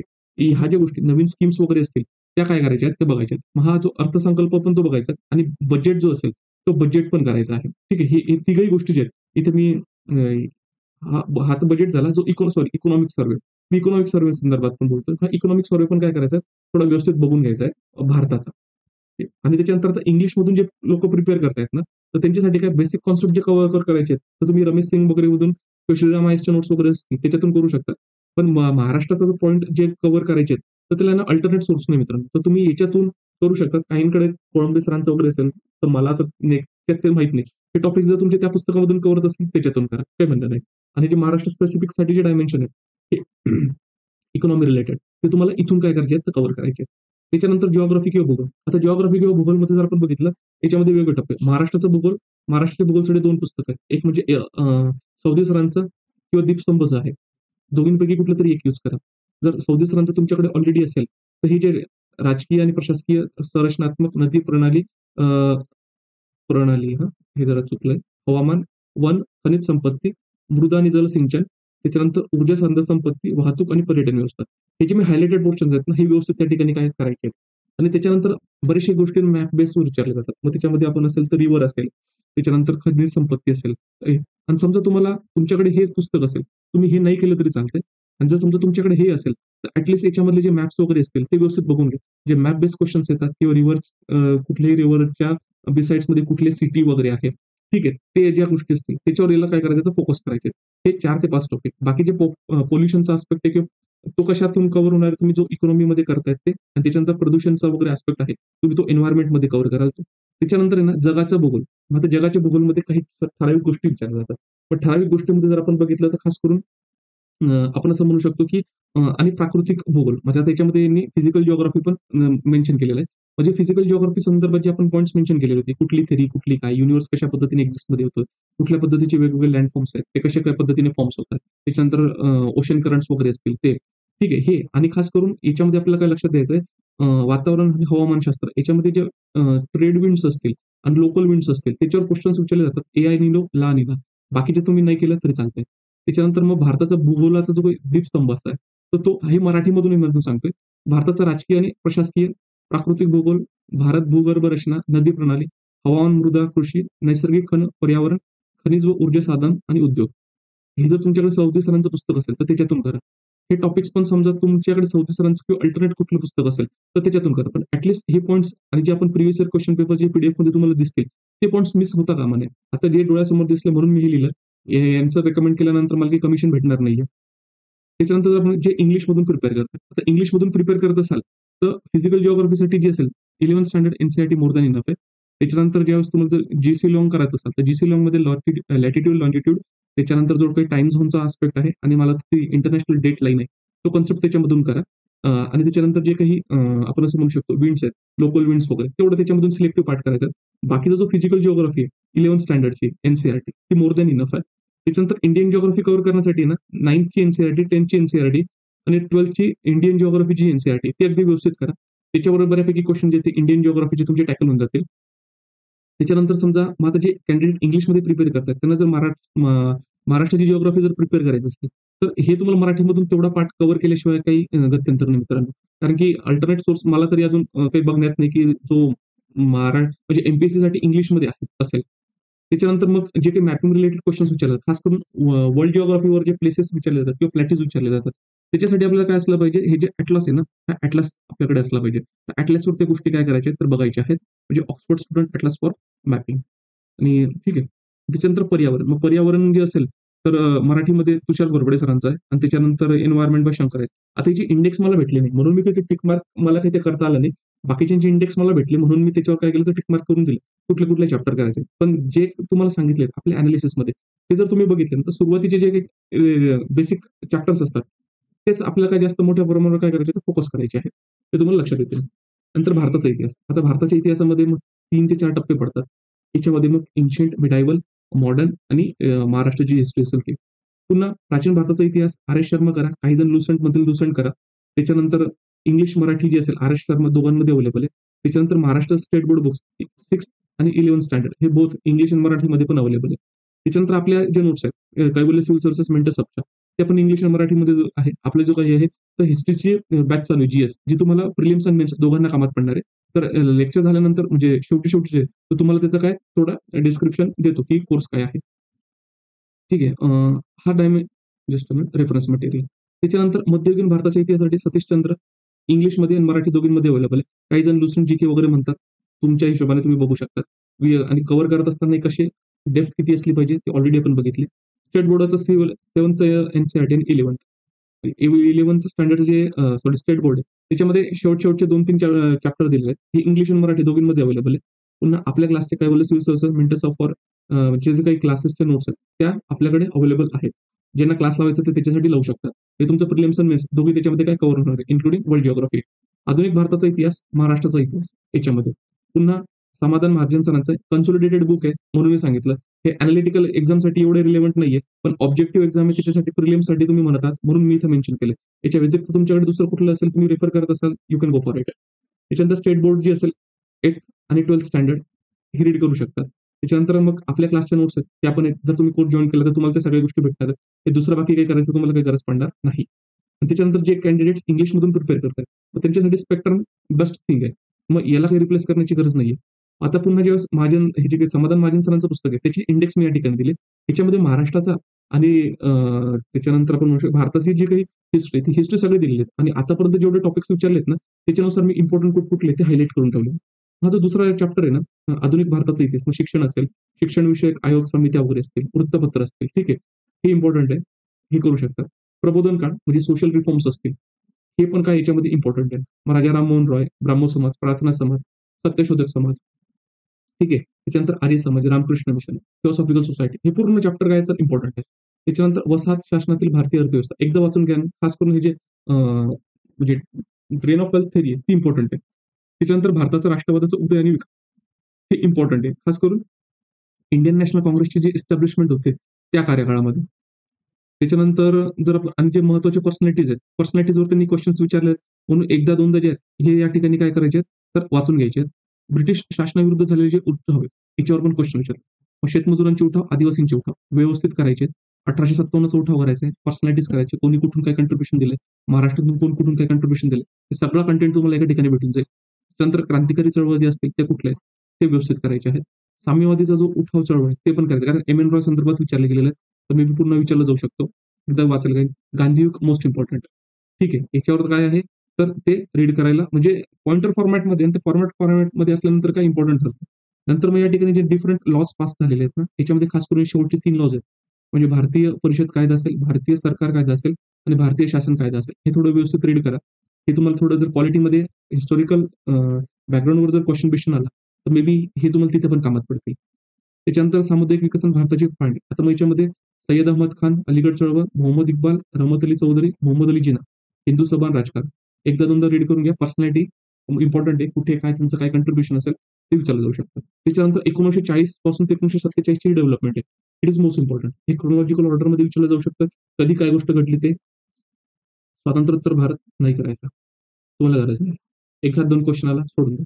महाराष्ट्रातील निवडक समाज सुधार करत असताना मी याच्यामध्ये शेडेड पोर्शन केले. हे पहिले जे 20 आहेत किंवा यू एम-पी-एस-सी राज्यसेवेमध्ये ज्याच्यावर क्वेश्चन आलेले आहेत, ते क्वेश्चनमध्ये आलेले आणि त्यांच्या संदर्भात क्वेश्चन आल्यानंतर जे ऑप्शनमध्ये आलेले, जेवढे असतील त्याची लिस्ट आउट करा. ही माझी सरसकट मी दिलेली आहे. याच्यापेक्षा जर तुम्हाला कमी दिसले तर कमी करा. याच्यापेक्षा ही जी प्रोसेस मी सांगितली, त्याच्यापेक्षा जर जास्त दिसले तर जास्त टिक करा. पण ॲटलीस्ट एवढे जरी आहेत, ते एवढे तुम्हाला करायचे आहेत. आणि याच्यामध्ये जास्तीत जास्त फोकस तुम्हाला कशावर करायचा? एक म्हणजे शाहू महाराजांवर, त्याच्यानंतर डॉक्टर बाबासाहेब आंबेडकरांवर आणि महात्मा फुले जे असतील. महात्मा फुलेंचं कुठे हां, हे महात्मा फुले. हे 3 पर्सनॅलिटीज आहेत. याच्यावर तुम्हाला अजून काय करायचं जास्त फोकस करायचं आणि बाकीचे जे आहेत, तर त्यांच्या संदर्भात थोडं वाचून वगैरे लक्षात ठेवा. कोणी काय काम केलेलं आहे, कोणाची काय वृत्तपत्र होती, कोणी कशाला सपोर्ट केलाय, कोणी कशाला पाठिंबा नाही दिलेला आहे. त्या गोष्टी काय करायच्या आहेत, थोडं व्यवस्थित रीड करून घ्यायच्या आहेत. बाकी महाराष्ट्राचा सांस्कृतिक वारसा काही कामाचा नाहीये. इथे काही गरज नाही. फक्त वास्तुरचनामध्ये लेण्या आणि मंदिरं हे थोडं वाचून घ्या, डोळ्याखालून काढून घ्या. जर समजा महाराष्ट्र संदर्भात आर्ट अँड कल्चरवर क्वेश्चन विचारला गेला, तर तेवढं त्याच्यामध्ये येऊ शकतो. बाकी काही. आता मराठी असेल किंवा इंग्लिश असेल. आता हे जे स्पेक्ट्रम पब्लिकेशन आहे, ते स्पेक्ट्रम पब्लिकेशनच्या शेवटी ना अपेंडायसिस आहे. याच्यामध्ये त्यांनी दिलेले आहेत सगळ्या पर्सनॅलिटी एकाच ठिकाणी. त्याच्यानंतर जर आपण बघितलं गव्हर्नर जनरल आणि जे गव्हर्नर जनरल किंवा व्हाईसरॉय ऑफ इंडिया होते, इम्पोर्टंट आहे. वॉरेन हेस्टिंग असेल, त्याच्यानंतर कॉर्नवॉलिस आहे, त्याच्यानंतर आपण वेलस्ली आहे, त्याच्यानंतर आपण डलहौसी आहे आणि त्याच्या अगोदर बेंटिंग पण इम्पोर्टंट आहे. त्याच्यानंतर जर आपण बघितलं लॉर्ड कॅनिंग आहे आणि नंतर मयो हे जे काही आहेत आणि आपण शेवटचं जो होतं तो फॉरगेटिंग हिज नेम. त्याला पण काय करायचं तर लक्षात ठेवायचं आहे आणि हे हा जो चार्ट आहे, हा चार्ट त्याच्यामधून काय कव्हर करायचा. मग कास्ट मुव्हमेंट असतील, पिजन मुव्हमेंट आहे, न्यूजपेपर जनरल्स, हे जे काही इन्फॉर्मेशन बिट्स आहेत, ते इन्फॉर्मेशन बिट्स याच्यामधून काय करायचं तर कव्हर करायचं. एवढं केल्यानंतर तुमची जी हिस्ट्री बऱ्यापैकी काय होते, बऱ्यापैकी म्हणजे काय चांगले स्टँडर्ड रिसोर्सेस करून तुम्ही काय कव्हर करताय. हे झालं. त्याच्यानंतर झालं पॉलिटी. आता पॉलिटीसाठी एकच ऑप्शन आहे, तो म्हणजे एम. लक्ष्मीकांत. ठीक आहे. ह्या एम. लक्ष्मीकांतमध्ये जर तुम्ही बघितलं ना, हे सगळ्यांना मी शेड केलेलं आहे. हे शेड याच्यासाठी केलेलं आहे, की जे इम्पोर्टंट आहे. आता तुम्ही जर बघाल तर मॅक्सिममली 90 to 95% जे बुक आहे, हे इम्पोर्टंट आहे. मग त्याच्यामध्ये फोकस करत असताना कशा पद्धतीने ही जी एवढी इन्फॉर्मेशन आहे, जे काही आहे, तर त्याच्यावर प्रायोरिटी दिली पाहिजे. फर्स्ट हँड इन्फॉर्मेशन आहे, म्हणजे फर्स्ट जर आपण बघितलं, त्याच्यावर व्यवस्थित फोकस झाला पाहिजे आणि याच्यामधले आले जे क्वेशन्स आहेत, ते चुकले नाही पाहिजे. जेणेकरून काय मग पॉलिटीचा स्कोर आहे, तो त्या ठिकाणी काय होतो, तो वाढतो. आता सध्या आपण काय फक्त लक्ष देतो. आणि करंट अफेअर्समध्ये काय करंट अफेअर्समध्ये जे आपण अनालिसिस केलं मित्रांनो, ते अनालिसिसचे जे काही थीम्स आहेत, ते थीम्स मी तुम्हाला इम्पॉर्टंट सांगितलं. तर कुठलाही तुम्ही जे आता इयरली वगैरे यूज करत असाल, त्याच्यामध्ये ते टिक मार्क करायचं, प्रायोरिटी त्याच्यावर द्यायचं आणि बाकीचं दुसरीकडे जायचं. ठीक आहे. हे झाले तुमचं सोर्स सिलेक्शन. आता याच्यामध्ये बरेच मी तुम्हाला पुन्हा सांगतो. यांचं आणि माझं काही साटलोटं नाहीये, म्हणून मी तुम्हाला रेकमेंड नाही करत आहे. मला सांगण्याचं तात्पर्य एवढं आहे, की ॲट अ वन प्लेस तुम्हाला जास्तीत जास्त इन्फॉर्मेशन भेटली पाहिजे. याच्यासाठी मी हे तुम्हाला रेकमेंड केलं. तुमच्याकडे याच्यापेक्षा व्यतिरिक्त असतील वेल अँड गुड, जे मी तुम्हाला अनालिसिस देणार. त्या अनालिसिसवर बघून तुम्हाला लक्षात येईल तुमच्या पुस्तकामध्ये काय आहे, काय नाही आहे. ज्या गोष्टी नसतील, ज्या गोष्टी मिस आउट होतील, ते तुम्हाला काय करायचे आहेत, हे जे रिसोर्सेस दिलेले आहेत, त्याच्यातून तेवढा पार्ट जो असेल, तो तुमच्या बेसिक रिसोर्सेसमध्ये फक्त ॲड करायचा आहे आणि मग त्याच्यानंतर प्रिपरेशन करायचं आहे. ठीक आहे. आता हे तर झालं फक्त रिसोर्सेस. याची पण पीडीएफ मी तुम्हाला देऊन देईल, जेणेकरून ह्या गोष्टी तुमच्याकडे राहतील. कशातून काय प्रिपेअर करायचं आहे ते. आता हे झालं फक्त हे तर हे बऱ्याचशा लोकांना माहिती असतं. ठीक आहे. पण मग आता याला डील कसं करायचं? It's important thing. याच्याशी कसं करायचं? आता इथे येणार आहे आपण हाऊ टू प्रिपरेशनमध्ये. आता आपण म्हणणार आहोत, की आपण जे म्हटलं, की आपण रिसोर्सेस करत असताना मिनिमम नाही, ऑप्टिमम. ऑप्टिमम म्हणजे काय, जेवढ्या गोष्टी गरजेच्या आहेत तेवढ्या गोष्टी, जेवढे मी तुम्हाला रिसोर्सेस सांगितले, मग ज्या मुलाने 5 वर्षापासून तो प्रिपेअर करत असेल, 10 वर्षापासून करत असेल किंवा पहिल्या वर्षापासून प्रिपेअर करत असेल, तुम्ही जर हे सोर्सेस व्यवस्थित केलं तर तुमचे मागच्या 5-10 वर्षापासूनचे कॅन्डिडेट आहे, अकॉर्डिंग टू नॉलेज बेसला तुमचं कॉम्पिटिशन नाही राहणार. जर तुम्ही हे व्यवस्थित कव्हर केले तर येते लक्षामध्ये. म्हणजे इथे असं कुठलीच गोष्ट नाहीये की जे तुमचे व्हेटरन आहेत त्यांना गोष्टी माहिती आहेत आणि तुम्हाला माहिती नाही. मी सगळ्या गोष्टी तुम्हाला काय पिन पॉइंटेड करून सांगितलेल्या आहेत. आता आपल्याला काय करायचं, ही जे गोष्टी आहेत ना, ह्याला डायजेस्ट करायच्या आहेत. मग डायजेस्ट कसे करायचे आहेत, त्याचा पॅरामीटर किंवा क्रायटेरिया कसा असला पाहिजे, ते आपण वन बाय वे काय करणार तर बघणार आहोत. आता analysis previous year question paper हे तुम्ही तुमचे बघायचे आहेत आणि जे अनालिसिस मी तुम्हाला प्रोव्हाईड करेल ते फक्त डोळ्याखालून घालायचं जेणेकरून काय होणार आहे, की तुम्ही जे क्वेश्चन्स वाचलेले आहेत तर त्याला सबस्टॅन्शिएशन होईल.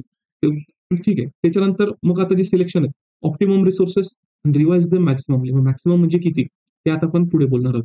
आता ऑप्टिमम जे रिसोर्सेस ते पण आपण काय केले तर कव्हर केले. आता याच्यामध्ये काय होणार आहे मित्रांनो, काहींकडे वेळ कमी असेल, काहींनी खूप चांगलं प्रिपरेशन केलेलं असेल, पण त्यांना तो एखादा सब्जेक्ट जर थोडा डिफिकल्ट जात असेल किंवा व्हास्ट जात असेल, तर डायरेक्टली त्याचं काय करा तर गाईडन्स घ्या. आता तुम्ही म्हणाल क्लासवाला आहे तर त्याच्यामुळे मग रिकमेंड करतोय. तसं नाही. प्रॅक्टिकली घ्या. तुम्हाला पटलं तर करा, नाही पटलं तर नका करा. झाला तर फायदा तुमचाच होणार आहे, झालं नुकसान तुमचंच होणार आहे. माझं काही होणार नाहीये. त्याच्यामध्ये घेत असताना लक्षात आपल्याला काय घेतलं पाहिजे, प्रत्येक कॅन्डिडेटची ना प्रिपरेशन करण्याची टेक्निक किंवा त्याची जी मेथोडॉलॉजी ही वेगवेगळी असते. काहींना काय असतं, जर कोणी समजावून सांगितलं ना तर चांगलं समजतं. काहींना काय आहे, की एक पाठी असतात, रीड केल्यानंतर त्यांच्या डोक्यात इन्फॉर्मेशन होऊन जाते. त्याच्यामुळे टाईम सेव्ह करण्यासाठी लेक्चर-बिक्चर ते काही करत नाही. त्यांच्यासाठी वेल एंड गुड. तुम्हाला वाचून जर समजतायत, काय गोष्टी इम्पोर्टंट आहेत त्या जर लक्षात राहतायत आणि त्यात तुमच्या सेल्फ रीडिंग नाही होत असेल, तर काही गरजेचं नाही. पण महत्वाचं काय, की प्रिपरेशन आपल्याला काय करायचंय, एक्झाम क्वालिफाय करायची आणि एक्झाम क्वालिफाय करण्यासाठी वाटेल ते ज्या काही गोष्टी आहेत ते यूज करायचे. सामदामदंड भेद इन द सेन्स म्हणजे रिसोर्सेस जे लागतील ते पाहिजे. त्याच्यामध्ये क्लासची किंवा गाईडन्सची गरज पडली तर ती लावली पाहिजे आणि त्याच्यानंतर म्हणजे प्रॅक्टिस वगैरे त्या गोष्टी पुढे येतील. तर तुम्हाला वाटलं ना एखादा जो सब्जेक्ट आहे हा करायला थोडं डिफिकल्ट आहे, मला समजत नाही किंवा माझ्याकडनं स्वतःहून होणार नाही किंवा मी जर कव्हर करायला गेलो तर खूप वेळ लागेल. मग याच्यासाठी जिथेही तुम्हाला योग्य वाटतं, त्या ठिकाणी तुम्ही त्याचं काय करा, तर गाईडन्स करा. कारण महत्वाचं काय आहे, की आपली एक्झाम क्वालिफाय झाली पाहिजे. तुम्ही एक्झाम क्वालिफाय झाल्यानंतर तुम्हाला कोणी विचारणार नाही, "बाबा तू क्लास लावून झालाय का नाही झालेला आहे?" आणि क्लास लावलेला असला, गाईडन्स घेतलेलं असलं तर मार्क कमी पडतात असंही काही नाहीये. सगळ्यात महत्वाचं म्हणजे काय, वीक असेल, वीक एरिया फाइंड आउट करा. कसं करायचं ते पुढे जसं आपण बघू, त्याच्यामध्ये तुम्हाला लक्षात येईल कुठले-कुठले पॉइंट, कुठल्या-कुठल्या गोष्टी तुमच्या वीक आहेत. त्याचं लक्षात नसतील राहत ते. सायन्सच्या बाबतीमध्ये एक लक्षात सांगतो, जे कॅन्डिडेट समजा टेक्निकल बॅकग्राऊंडमधून पण आलेले असतील, तर फिजिक्स किंवा हिस्ट्री वगैरे चांगलं असू शकतं. मे बी बायोलॉजीला प्रॉब्लेम होऊ शकतो किंवा ज्यांचं बायोटेक्नॉलॉजी वगैरे झालेलं आहे, तर मे बी त्यांना बायो वगैरे चांगलं समजू शकतो, ते गोष्ट. किंवा जे आर्ट्स बॅकग्राऊंडमधून आलेले आहेत, तर त्यांच्यासाठी सायन्स थोडं डिफिकल्ट जाऊ शकतो. तसं जर असेल, तर सायन्ससाठी जर गाईडन्स घेतलं तर वेल एंड गुड आहे. सायन्ससाठी माझ्याकडे कुठलाच क्लास नाहीये. त्याच्यामुळे काही असं समजू नका. तुम्हाला जो मार्केटमध्ये चांगला वाटेल तो लावा. फक्त एवढं महत्वाचं आहे, की जेवढे टॉपिक सांगितले, जेवढा व्हेटरन कॅन्डिडेटला गोष्टी जमणार आहे, नॉलेज बेस जेवढा त्याचा स्ट्राँग आहे, तेवढा आपला पण नॉलेज बेस हा स्ट्राँग असला पाहिजे. ही एक्झाम सुरुवातीला बघितलं तर नॉलेजची आणि नंतर त्या नॉलेजचं ॲप्लिकेशन. रिमेंबर, नुसतं जर तुम्ही नॉलेज नाही, नुसतं तुम्ही स्किल शिकला आणि ॲप्लिकेशन शिकलं तर होणार नाही. त्याच्यासाठी जो नॉलेज बेस आहे ना, तो ब्रॉड असला पाहिजे, चांगला असला पाहिजे ऑब्जेक्टिव्ह एक्झामिनेशनसाठी. त्याच्यानंतर सगळ्यात महत्त्वाचं म्हणजे काय, prepare study plan. Prepare study प्लॅनमध्ये काय, आता प्रत्येकजण प्रत्येक टप्प्यावर वेगवेगळ्या ठिकाणी उभं आहे. प्रत्येकजण कसं, एक म्हणजे काही एकदम न्यू आहेत, जे पहिल्यांदा एक्झाम देतील. दुसरे असे आहेत, ते न्यू नाहीयेत. म्हणजेच काय, की त्यांनी 1-2 वर्ष झाली प्रिपरेशन केलंय, पण त्यांची अजूनपर्यंत त्यांना प्री निघालेली नाहीये. हे एक आहे. काही जण असे आहेत, की त्याच्यामध्ये ते यू-पी-एस-सीसाठी प्रिपेअर करतायत. यू-पी-एस-सीची प्रिलिम्स निघाली. आता त्यांना एम-पी-एस-सीची प्रिलिम्स करायची आहे. ठीक. त्याच्यानंतर काही असे आहेत, की सर्व्हिसमध्ये आहेत. सर्व्हिसमध्ये झाल्यानंतर बी ग्रुपची वगैरे त्यांच्याकडे काही पोस्ट वगैरे आहेत. आता राज्यसेवेमधून त्यांना चांगली काहीतरी पोस्ट मिळवायची आहे. असे काही कॅन्डिडेट्स आहेत. ठीक आहे. म्हणजे जे काही वेगवेगळ्या गोष्टी असतील ते. कुठलीही जर कॉन्टेक्स्ट बघितला, तर एवढं तरी आपण कन्सिडर करू शकतो, की त्यांची एक-एक रीडिंग तरी झालेली असेल. मग एक-एक रीडिंग कसली, जे मी सोर्सेस सांगितले, तर तुमच्याकडे जे सोर्सेस असतील स्टँडर्ड सोर्सेस, त्याची एक-एक तरी रिव्हिजन तुमची झालेली असली पाहिजे, हे आपण त्याच्यामध्ये ग्राह्य धरू. आता हे करत असताना जेवढे मी तुम्हाला नॉलेज बेस इन्क्रीज करण्यासाठी आस्पेक्ट सांगितले किंवा कंटेंट सांगितले किंवा पुस्तकं सांगितली किंवा रेफरन्स बुक सांगितले, ते आपल्याकडे असले पाहिजे. ते नसले पाहिजे म्हणजे ते असले पाहिजे इन द सेन्स त्याच्यामध्ये जे मी टॉपिक सांगितले, ते टॉपिक ज्याही पुस्तकामधून, नोट्समधून कव्हर होतील ते तुमच्याकडे असले पाहिजे. ही एक गोष्ट. दुसरी गोष्ट, सप्टेंबरमध्ये आपली एक्झाम आहे. 28 सप्टेंबर. म्हणजे सप्टेंबरचं काय आहे, तर एंड. असं लक्षात घ्या, की जवळपास 25 ते 28 ऑगस्ट पर्यंत आहे ना, म्हणजे पुढचा दिवस. हा पुढचा दिवस तुम्हाला फक्त कशासाठी ठेवायचा आहे, तर रिव्हिजनसाठी ठेवायचा आहे. कशासाठी ठेवायचा आहे, तर रिव्हिजनसाठी ठेवायचा आहे. हा रिव्हिजनसाठी ठेवल्यानंतर त्याच्या अगोदर म्हणजे आता तुम्ही ज्यावेळेस हा व्हिडिओ बघत आहात, हा व्हिडिओ बघितल्यापासून ते ऑगस्ट एंडिंगपर्यंत जो असेल, तो तुमच्याकडे टाइम फ्रेम आहे. त्या टाइम फ्रेम मध्ये ऍटलीस्ट तुम्ही जे असतील तर एक एक जरी ते रीड केलेलं असेल, ठीक आहे, आपण ते काय करू तर लक्षात घेऊ. ते गेल्यानंतर आहे ना, आता तुम्हाला काय करायचंय, की याचं टार्गेट बनवायचं आहे, म्हणजे प्लॅन बनवायचा आहे. मग प्लॅन बनवत असताना आपल्याला सगळ्यात महत्त्वाचं काय, की फोकस पहिले हे करा, की कुठले सब्जेक्ट आपले वीक आहेत, कशावर वीक म्हणजे वर्कआउट करायला पाहिजे. आणि दुसरी गोष्ट म्हणजे कुठले सब्जेक्ट आपले काय आहेत, तर स्ट्रॉंग आहेत.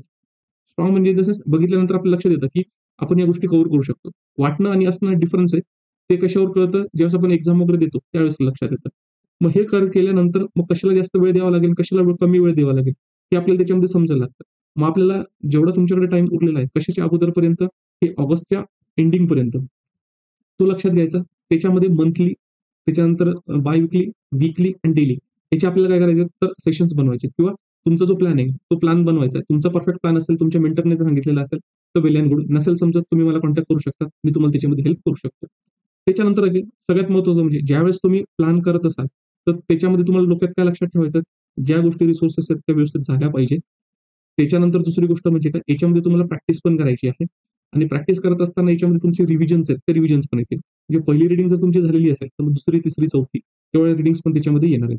आता जर बेसिक तुमचा जर समजा प्लॅन ज्यावेळेस तुम्ही कव्हर केला, प्लॅन झाल्यानंतर फक्त एवढं लक्षात ठेवा, दुसऱ्या दिवशी जर तुम्हाला प्रिपेअर करायचं आहे, त्याच्या सगळ्या गोष्टी त्याची चेकलिस्ट आहे, ती आज रात्री झोपायच्या अगोदरच रेडी झाली पाहिजे. त्याची चेकलिस्ट झाली पाहिजे. असं नाही झालं पाहिजे दुसऱ्या दिवशी उठला आणि मग डोक्यात विचार करतोय, बाबा आता अभ्यास कसला करू? बिलकुल तसं नाही. सकाळी उठल्यानंतर डोक्यात फिक्स पाहिजे, की पहिले 2-3 तास मी काय करणार आहे, नंतर 2-3 तास काय करणार आहे, नंतर 2-3 तास काय करणार आहे. हे जे तुमचं शेड्यूल आहे ना, हे शेड्यूल तुमचं इथं असलं पाहिजे.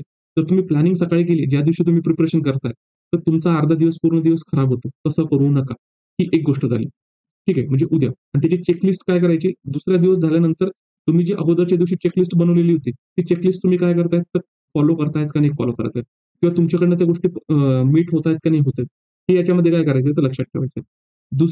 तिसरी गोष्ट म्हणजे काय, तुमची बॉडी क्लॉक जी असणार आहे, set it according to the exam schedule. म्हणजे ज्यांना रात्री जागून अभ्यास करण्याची सवय वगैरे आहे, काय आहे, तर मे बी त्यांना काय होऊ शकतं, प्रॉब्लेम होऊ शकतो, की आपला ब्रेन ऍक्टिव्हेट कुठल्या टायमिंगमध्ये पाहिजे, ज्यावेळेस पहिला स्लॉट आहे 10 ते 12चा वगैरे, त्याच्यामध्ये चांगला ब्रेन तो ऍक्टिव्हेट झाला पाहिजे. म्हणून 10 ते 12 मध्ये तुमची स्लीप सायकल असेल, बॉडी क्लॉक असेल, ती अशा पद्धतीने सेट करा, की एक्झामिनेशनच्या प्रिपरेशन किंवा त्या डे पर्यंत तर तुमचा जो काही माइंडसेट आहे, तो त्या टाइम पिरियडमध्ये चांगला असला पाहिजे. ते एक लक्षात म्हणजे आणि प्रत्येक सिटिंग जी आहे, ते ॲटलीस्ट 2 पॉइंट अवर्सची ठेवा. 2 पॉइंट अवर्सची याच्यासाठी प्रॅक्टिस सांगतोय. सुरुवातीला नाही होणार, हळू होईल. पण ॲटलीस्ट ज्यावेळेस तुम्ही सप्टेंबर एंडिंग पर्यंत जा, तर प्रत्येक सेटिंग तुमची मिनिमम 2.5 अवर्सची असली पाहिजे. का? कारण ज्यावेळेस तुम्ही एक्झामिनेशन हॉलमध्ये जाणार आहे, तर ॲटलीस्ट अर्धा तास अगोदर जातात आणि अर्धा तास अगोदर गेल्यानंतर तुमचं जे कॉन्सन्ट्रेशन आहे, ते मे बी पुढचे काही 2.5 तास आहे, ते टिकलं पाहिजे. त्याच्यामुळे त्याची जी प्रॅक्टिस आहे, ती प्रॅक्टिस तुम्हाला आता काय करायची तर करायची आहे. हा जो लास्ट 1 मंथ आहे ना, हा लास्ट मंथ आपल्यासाठी कशासाठी ठेवायचा? रिव्हिजन आणि फुल लेंग्थ जी असेल, ते डेली बेसिसवर एक फुल लेंग्थ आपल्याला सॉल्व्ह करायची. ती कशी ती आपण पुढे बघूया. आता याच्यानंतर तुम्हाला स्टडी कसा करायचा आहे, हे लक्षात घ्या. प्रिव्हियस इयर क्वेश्चन पेपर बघितले, अनालिसिस बघितला, रिसोर्सेस फायनलायझेशन झाले, प्लॅनिंग कसं करायचं ते लक्षात घेतलेलं आहे. स्वतःचा वीक एरिया, स्ट्रॉंग एरिया तो फाइंड आउट करायचा आहे. जो वीक एरिया असेल, गरज पडली गाईडन्स घ्यायचं तर गाईडन्स घ्या. त्याच्यानंतर आहे ना, आता प्रिव्हियस इयर क्वेश्चन जे असतील एमपीएससीचे ते रेफर करा. हे सगळे घ्या. म्हणजे जो ठोकळा बाकळा येतो ना 10 वर्षाचे, मग ते एमपीएससीचे, मग एसटीआय म्हणजे कंबाईनचे असेल, कंबाईनचे प्रीचे असेल, कंबाईनचे मेन्सचे असतील. एमपीएससी राज्यसेवाची आता ऑब्जेक्टिव्ह पॅटर्न होते 2000 म्हणजे आता 24 पर्यंतचे ते असतील. ते सगळे क्वेश्चन्स जे एका ठिकाणी असतील म्हणजे टॉपिक वाईज काय केले असतील तर सेग्रिगेट केले असतील. मग टॉपिक वाईज म्हणजे काय, मॉडर्न इंडिया आणि मॉडर्न इंडियामध्ये पण प्रत्येक जो काही समाजसुधारक आहे, ते प्रत्येक समाजसुधारकाशी संबंधित मागच्या 10 वर्षामध्ये ह्या सगळ्या ज्या एक्झाम यांनी कंडक्ट केल्यात एमपीएससीने, बी ग्रुप पासून, सी ग्रुप पासून कुठलेही असू दे, पण एमपीएससीने कंडक्ट केलेला हा. ते सगळे त्या एकाच पर्सनॅलिटीच्या नावाखाली असतील. असे जे काही पुस्तक असेल, ते पुस्तक मार्केटमधून घ्यायचं. ते पुस्तक मार्केटमधून घेतल्यानंतर इथं आपण कन्सिडर केले ऍटलीस्ट तुमची 1 रीडिंग झालेली आहे. 1 रीडिंग झाल्यानंतर ज्यावेळेस तुम्हाला आता पुढे रीड करायचंय, पुढे रीड करत असताना रिव्हर्स इंजिनिअरिंग कशा पद्धतीने समजा तुम्हाला पॉलिटीचं चॅप्टर रीड करायचंय, पॉलिटिक्सचं चॅप्टर रीड करत असताना तुम्ही फंडामेंटल राईट्स रीड करताय. फंडामेंटल राईट्स रीड करण्याच्या अगोदर ना, हे मागचे फंडामेंटल राईट्स रिलेटेड जेवढे क्वेश्चन्स येऊन गेले मागच्या 10 वर्षामध्ये, एमपीएससी राज्यसेवा प्रिलिम्समध्ये, एमपीएससीची जे ऑब्जेक्टिव्ह एक्झामिनेशन होती मेन्सची त्याच्यामध्ये, त्याच्यानंतर कंबाईनचे प्रिलिम्समध्ये, कंबाईनच्या मेन्समध्ये फक्त ते टॉपिक रिलेटेड सेग्रिगेटेड असलं पाहिजे. म्हणजे समजा तुम्ही आर्टिकल 19 तुम्ही वाचायला घेतलं.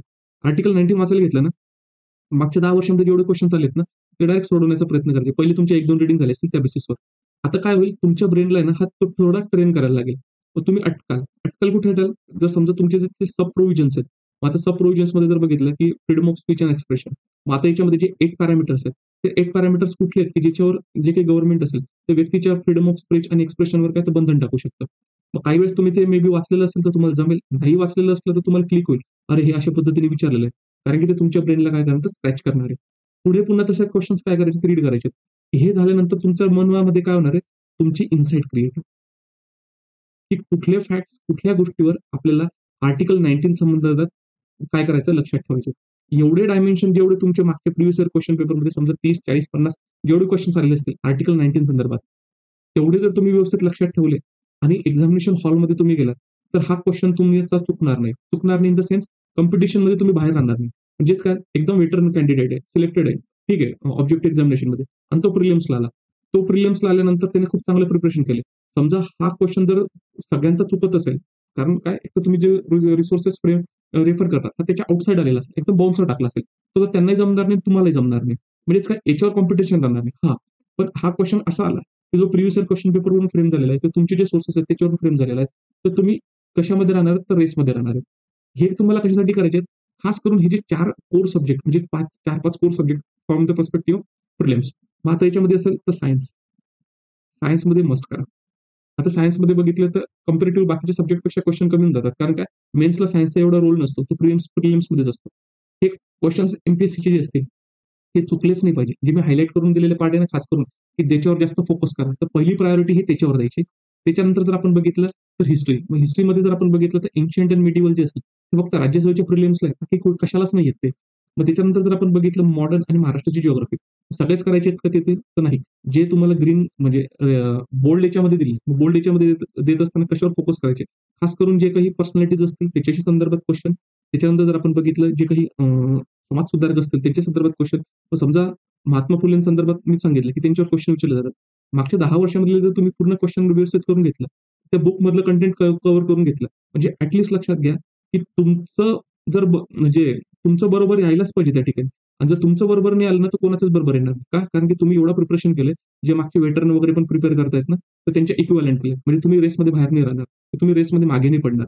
तसंच मग फुलेंच्या संदर्भात असतील असं जर फुलेंचे असेल, त्याच्यानंतर डॉक्टर बाबासाहेब आंबेडकरांच्या संदर्भात असतील, शाहूंच्या संदर्भात असतील, त्यांच्या संदर्भातले जे क्वेश्चन्स आहेत, ते अगदी व्यवस्थित करायचे, तोंडपाठ करायचे. म्हणजे त्याच्या संदर्भात जर क्वेश्चन आला तर चुकता कामा नये. That's it. आणि प्रत्येक सब्जेक्टला काय करायचं तर अप्लाय करायचं. जिओग्राफी, पॉलिटी, त्याच्यानंतर आपण इकॉनॉमी आणि जे खास करून इम्पोर्टंट टॉपिक्स आहेत, हे तुम्हाला व्यवस्थित करायचे. याच्याने काय होणार आहे तुमची प्रॅक्टिस पण होईल आणि ते तुम्हाला इन्साईट पण देईल. कुठली गोष्ट तुमच्या नोट्समध्ये असली पाहिजे, कुठल्या गोष्टीवर तुम्हाला फोकस करायला पाहिजे. हा गोष्ट. त्याच्यानंतर रीड ॲक्टिव्हली. आता ही जर तुम्ही ॲक्टिव्हिटी केली ना, हे तुम्हाला ॲक्टिव्हली रीड करायला मदत करेल. कारण का कुठले डायमेन्शन डोक्यात राहायला पाहिजे, कुठले डायमेन्शन लक्षात ठेवायला पाहिजे, त्याच्यासाठी तुम्हाला ही मदत करेल. त्याच्यानंतर रिवाईज करायचं. रिवाईज म्हणजे काय फक्त वाचायचं नाहीये, रिकॉल करायचं. रिवाईजचं मीनिंग काय, की ज्यावेळेस तुम्ही वाचताय, तर वाचत असताना स्टेज अशी आली पाहिजे, की समजा तुम्ही ही ओळ वाचताय ना, तर पुढची ओळ तुम्हाला आठवली पाहिजे, पुढे गेली पाहिजे. त्याच्यामुळे तुमचं काय होणार आहे, तर त्या गोष्टी लक्षात राहतील आणि याला ॲक्टिव्ह रिकॉल करायचं. म्हणजे समजा तुम्ही 2.5 तासाची सेटिंग करताय. 2.5 तासाची सेटिंग झाल्यानंतर ज्यावेळेस तुम्ही तुमच्या चेअरवरून उठताय, तर उठण्याच्या अगोदर 10-15 मिनिटं आहे ना, रिकॉल करायचं. तुम्ही काय अभ्यास केलेला आहे आणि रात्री झोपायच्या अगोदर तो रिकॉल करायचा. तुम्ही काय अभ्यास केलेला आहे आणि लक्षात घ्यायचं, की काय तुम्हाला आठवतंय आणि काय नाही आठवत. जे नसेल आठवत ना, ते रिवाईज करून घ्यायचं. हे हळू काय होईल तुमच्या ब्रेनमध्ये ना, त्याचे जे काही फुटप्रिंट आहेत, ते फुटप्रिंट त्या ठिकाणी तयार करतील आणि तुमचे न्यूरॉन्स आहे ना, ते एकदम स्ट्रॉंग होतील.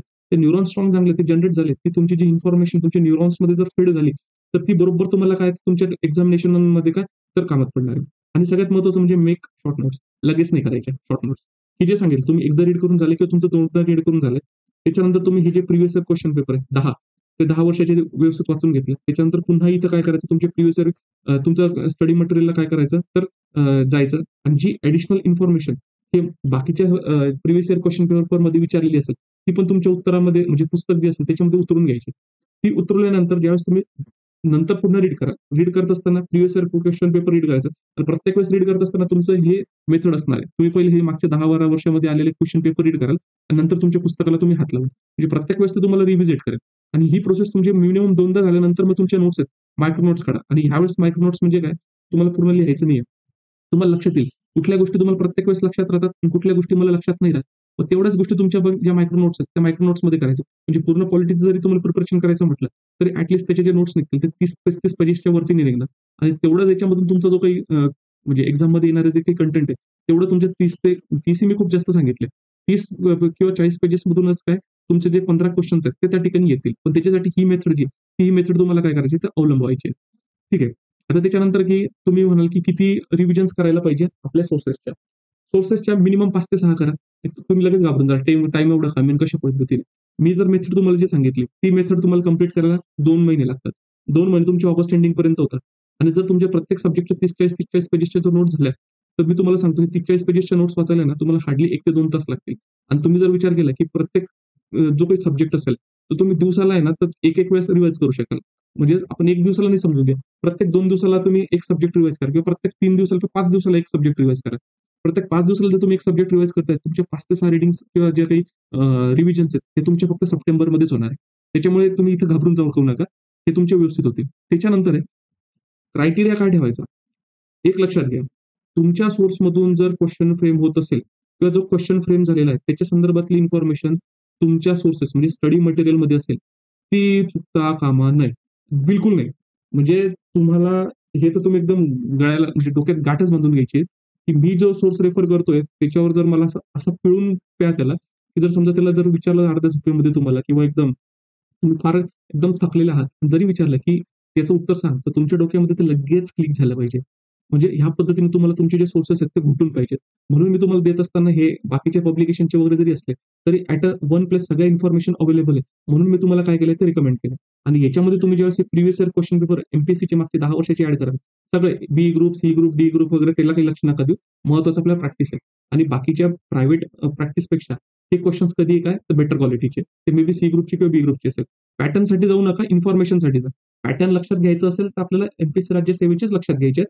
पण ज्यावेळेस आपल्याला स्टडी करायचं आहे, आपला कंटेंट बिल्ड करायचं आपलं नॉलेज बिल्ड करायचं त्याच्यासाठी आपल्याला हे काय तर सप्लिमेंटरी पण. त्याच्यानंतर ना प्रॅक्टिस सेक्शनल टेस्ट आणि full length test. Text are important. मग हे ज्यावेळेस तुम्ही ह्या प्रॅक्टिस कराल, हे प्रॅक्टिस करत असताना आपल्याला काय झालं आपलं नॉलेज बिल्ड होतं. नॉलेज बिल्ड होत असताना आपलं ऍप्लिकेशन पण झालं पाहिजे ना. म्हणजे ऍप्लिकेशन आहे त्याच्यासाठी काय तर सेक्शनल टेस्ट आणि full length test. Sectional text असतील तर प्रत्येक सब्जेक्ट म्हणजे समजा आता तुमचे 4 सब्जेक्ट जर बघितले, आता करंट अफेअर्सचं जे बघितलं, समजा करंट अफेअर्स जर बाजूला ठेवला, त्याच्या व्यतिरिक्त किती सब्जेक्ट आहे? 6 सब्जेक्ट आहे. या 6 सब्जेक्टसाठी प्रत्येकी 2 ते 3 म्हणजे काही सेक्शनल टेस्ट. सेक्शनल टेस्ट म्हणजे काय? ते सब्जेक्ट स्पेसिफिक पण प्रत्येक टेस्टमध्ये 100 क्वेश्चन्स असले पाहिजे. हे लक्षात घ्या. तर प्रत्येक पेपरसाठी काय 2 ते 3 तुम्ही जास्तही करू शकता, कमी करू शकता. हे मी फक्त तुम्हाला रँडम आकडा दिलेला आहे. ॲटलीस्ट म्हणजे तुमचे 2 ते 3 रिव्हिजन त्याच्यामध्ये होतील. प्रत्येक टेस्ट देण्याच्या अगोदर. याच्यासाठी मी जे तर 3 जो आकडा आहे, तो 3 आकडा त्या ठिकाणी दिलेला आहे. त्यासाठी तुम्हाला ते 3 करायचे आहेत. आणि फुल लेंथ टेस्ट आहे ना, फुल लेंथ टेस्ट 20-30 जेवढे तुम्हाला जास्त द्यायचे आहेत. मिनिमम 25-30 द्यायचे आहेत. ठीक आहे. जसं मी तुम्हाला सांगितलं शेवटचा 1 महिना जो आपण ठेवलेला आहे. रोज एक टेस्ट त्या ठिकाणी सॉल्व्ह करायची. मग तुम्ही म्हणाल कसं काय पॉसिबल आहे? हे जर 30-40 पेजेसमध्ये तुम्ही प्रत्येक सब्जेक्ट समराईज केलं ना, तुमच्याकडे बराच टाईम उरतो. तुम्ही एका दिवशी जे ना, तर एक टेस्ट आरामात त्या ठिकाणी सॉल्व्ह करू शकता. आता हे झाले फुल लेंथ टेस्ट. ही फुल लेंथ टेस्ट त्या ठिकाणी. सगळ्यात महत्त्वाचं म्हणजे काय, की टेस्टचं इम्पोर्टन्स काय ते समजून घ्या.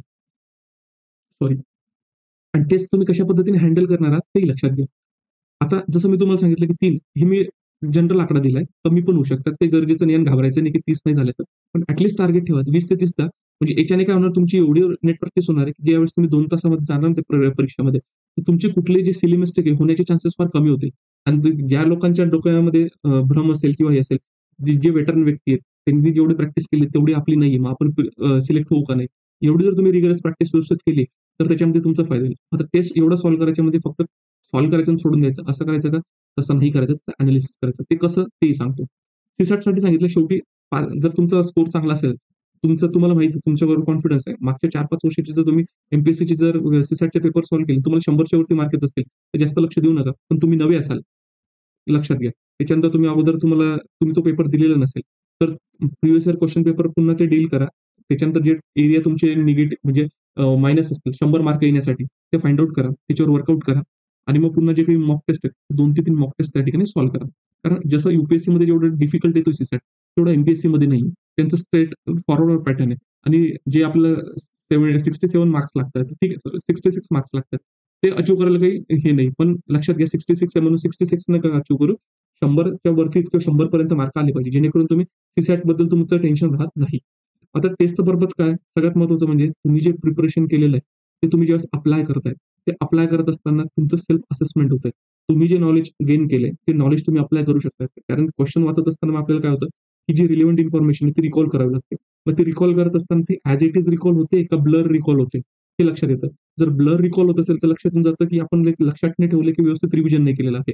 त्याच्यानंतर आपण ज्यावेळेस टेस्ट सॉल्व्ह करतो त्याच्यामध्ये कशावर बरोबर क्वेश्चन्स आहेत, कशाला चुकले ते आपल्याला लक्षात येतात आणि काही पॉईंट किंवा काही एरिया हा जर आपल्या प्रिपरेशनमध्ये मिस झाला असेल, तर टेस्ट जे फ्रेम करतात, तर त्यांनी त्या गोष्टी अनालिसिस केलेल्या असतात. कुठल्या बॅकग्राऊंडमधून क्वेश्चन्स विचारले जातात. तर तेवढा एरिया आपल्याला जो मिसिंग आउट झालेला एरिया असतो, त्याच्याकडे आपलं लक्ष वेधलं जातं आणि लक्ष वेधल्यानंतर तो जो पार्ट आहे, तो पार्ट आपण आपल्या याच्यामध्ये काय तर कव्हर करू शकतो. ठीक आहे. त्याच्यानंतर जेव्हा आपण तुम्ही टेस्ट सॉल्व्ह करतात, त्याचा महत्त्वाचा काय ॲस्पेक्ट आहे, की त्याच्यामधले एरर फाइंड आउट करायचे. मग एरर 2 प्रकारचे असतात. एक म्हणजे स्टडी रिलेटेड आणि दुसरे म्हणजे पर्सनॅलिटी रिलेटेड. बऱ्याच वेळेस काय होतं, कॅन्डिडेट म्हणतात, "मी एकदा दोनदा वाचलेलं आहे." वाचलेलं म्हणजे काय अभ्यास झालेला पाहिजे. नुसतं वाचून काय त्याच्यामध्ये फायदा होत नाही. गोष्टी लक्षात असल्या पाहिजे, कॉन्सेप्ट लक्षात असला पाहिजे. हां, तुम्ही एक पाठी असाल आणि एकदा वाचून तुम्हाला लक्षात असेल, तर वेल एंड गुड. पण तुम्हाला जर ते समजून घेण्यासाठी 15 वेळेस वाचायचं असेल, तर मी म्हणेन 20 वेळेस वाचा. अशी अतिशयोक्ती नाही करते. टार्गेट काय आपलं म्हणजे एंड ओरिएंटेड राहा. एंड ओरिएंटेड म्हणजे काय एक्झामिनेशन हॉलमध्ये गेल्यानंतर त्या सब्जेक्ट रिलेटेड, त्या टॉपिक रिलेटेड जर क्वेश्चन आला, तर तो तुमचा करेक्ट डील करता आला पाहिजे. ठीक आहे, तो एक आहे. मग त्याच्यानंतर आपल्याला लक्षात येतं, की आपल्याला रिकॉल नाही होते. त्याच्यानंतर रिकॉल का नाही होते? एक तर तो लक्षात ठेवण्याचा पण प्रयत्न नाही केलेला आणि प्रत्येक गोष्टीसाठी तुम्हाला प्रयत्न करावे लागतील. असं नाही, मी सांगितलं 5 ते 6 वेळेस वाचा, मग तुम्हाला लक्षात राहील, असं नाही होणार. ज्यावेळेस तुम्ही डेलिबरेटली प्रयत्न कराल, की ही गोष्ट मला लक्षात राहिली पाहिजे, तरच ती लक्षात राहील. ती अशी राहायची म्हणून राहणार नाहीये. त्याच्यानंतर लॅक ऑफ रिव्हिजन. बऱ्याच वेळेस काय होतं, लॅक ऑफ रिव्हिजन म्हणजे काय? फक्त वाचून नाही, रिकॉलिंग पण इम्पॉर्टंट आहे. त्याच्यानंतर काही जे न्यू टॉपिक्स आहेत, की तुम्ही टेस्ट सॉल्व्ह करताय. पण टेस्ट सॉल्व्ह करत असताना जेवढे सोर्सेसमधून ज्या गोष्टी कव्हर करायला पाहिजे, तुम्ही त्या सगळ्या कव्हर केलेल्या आहेत. पण त्याच्या बाहेरचा जर क्वेश्चन आला, तर ते समजू शकतो.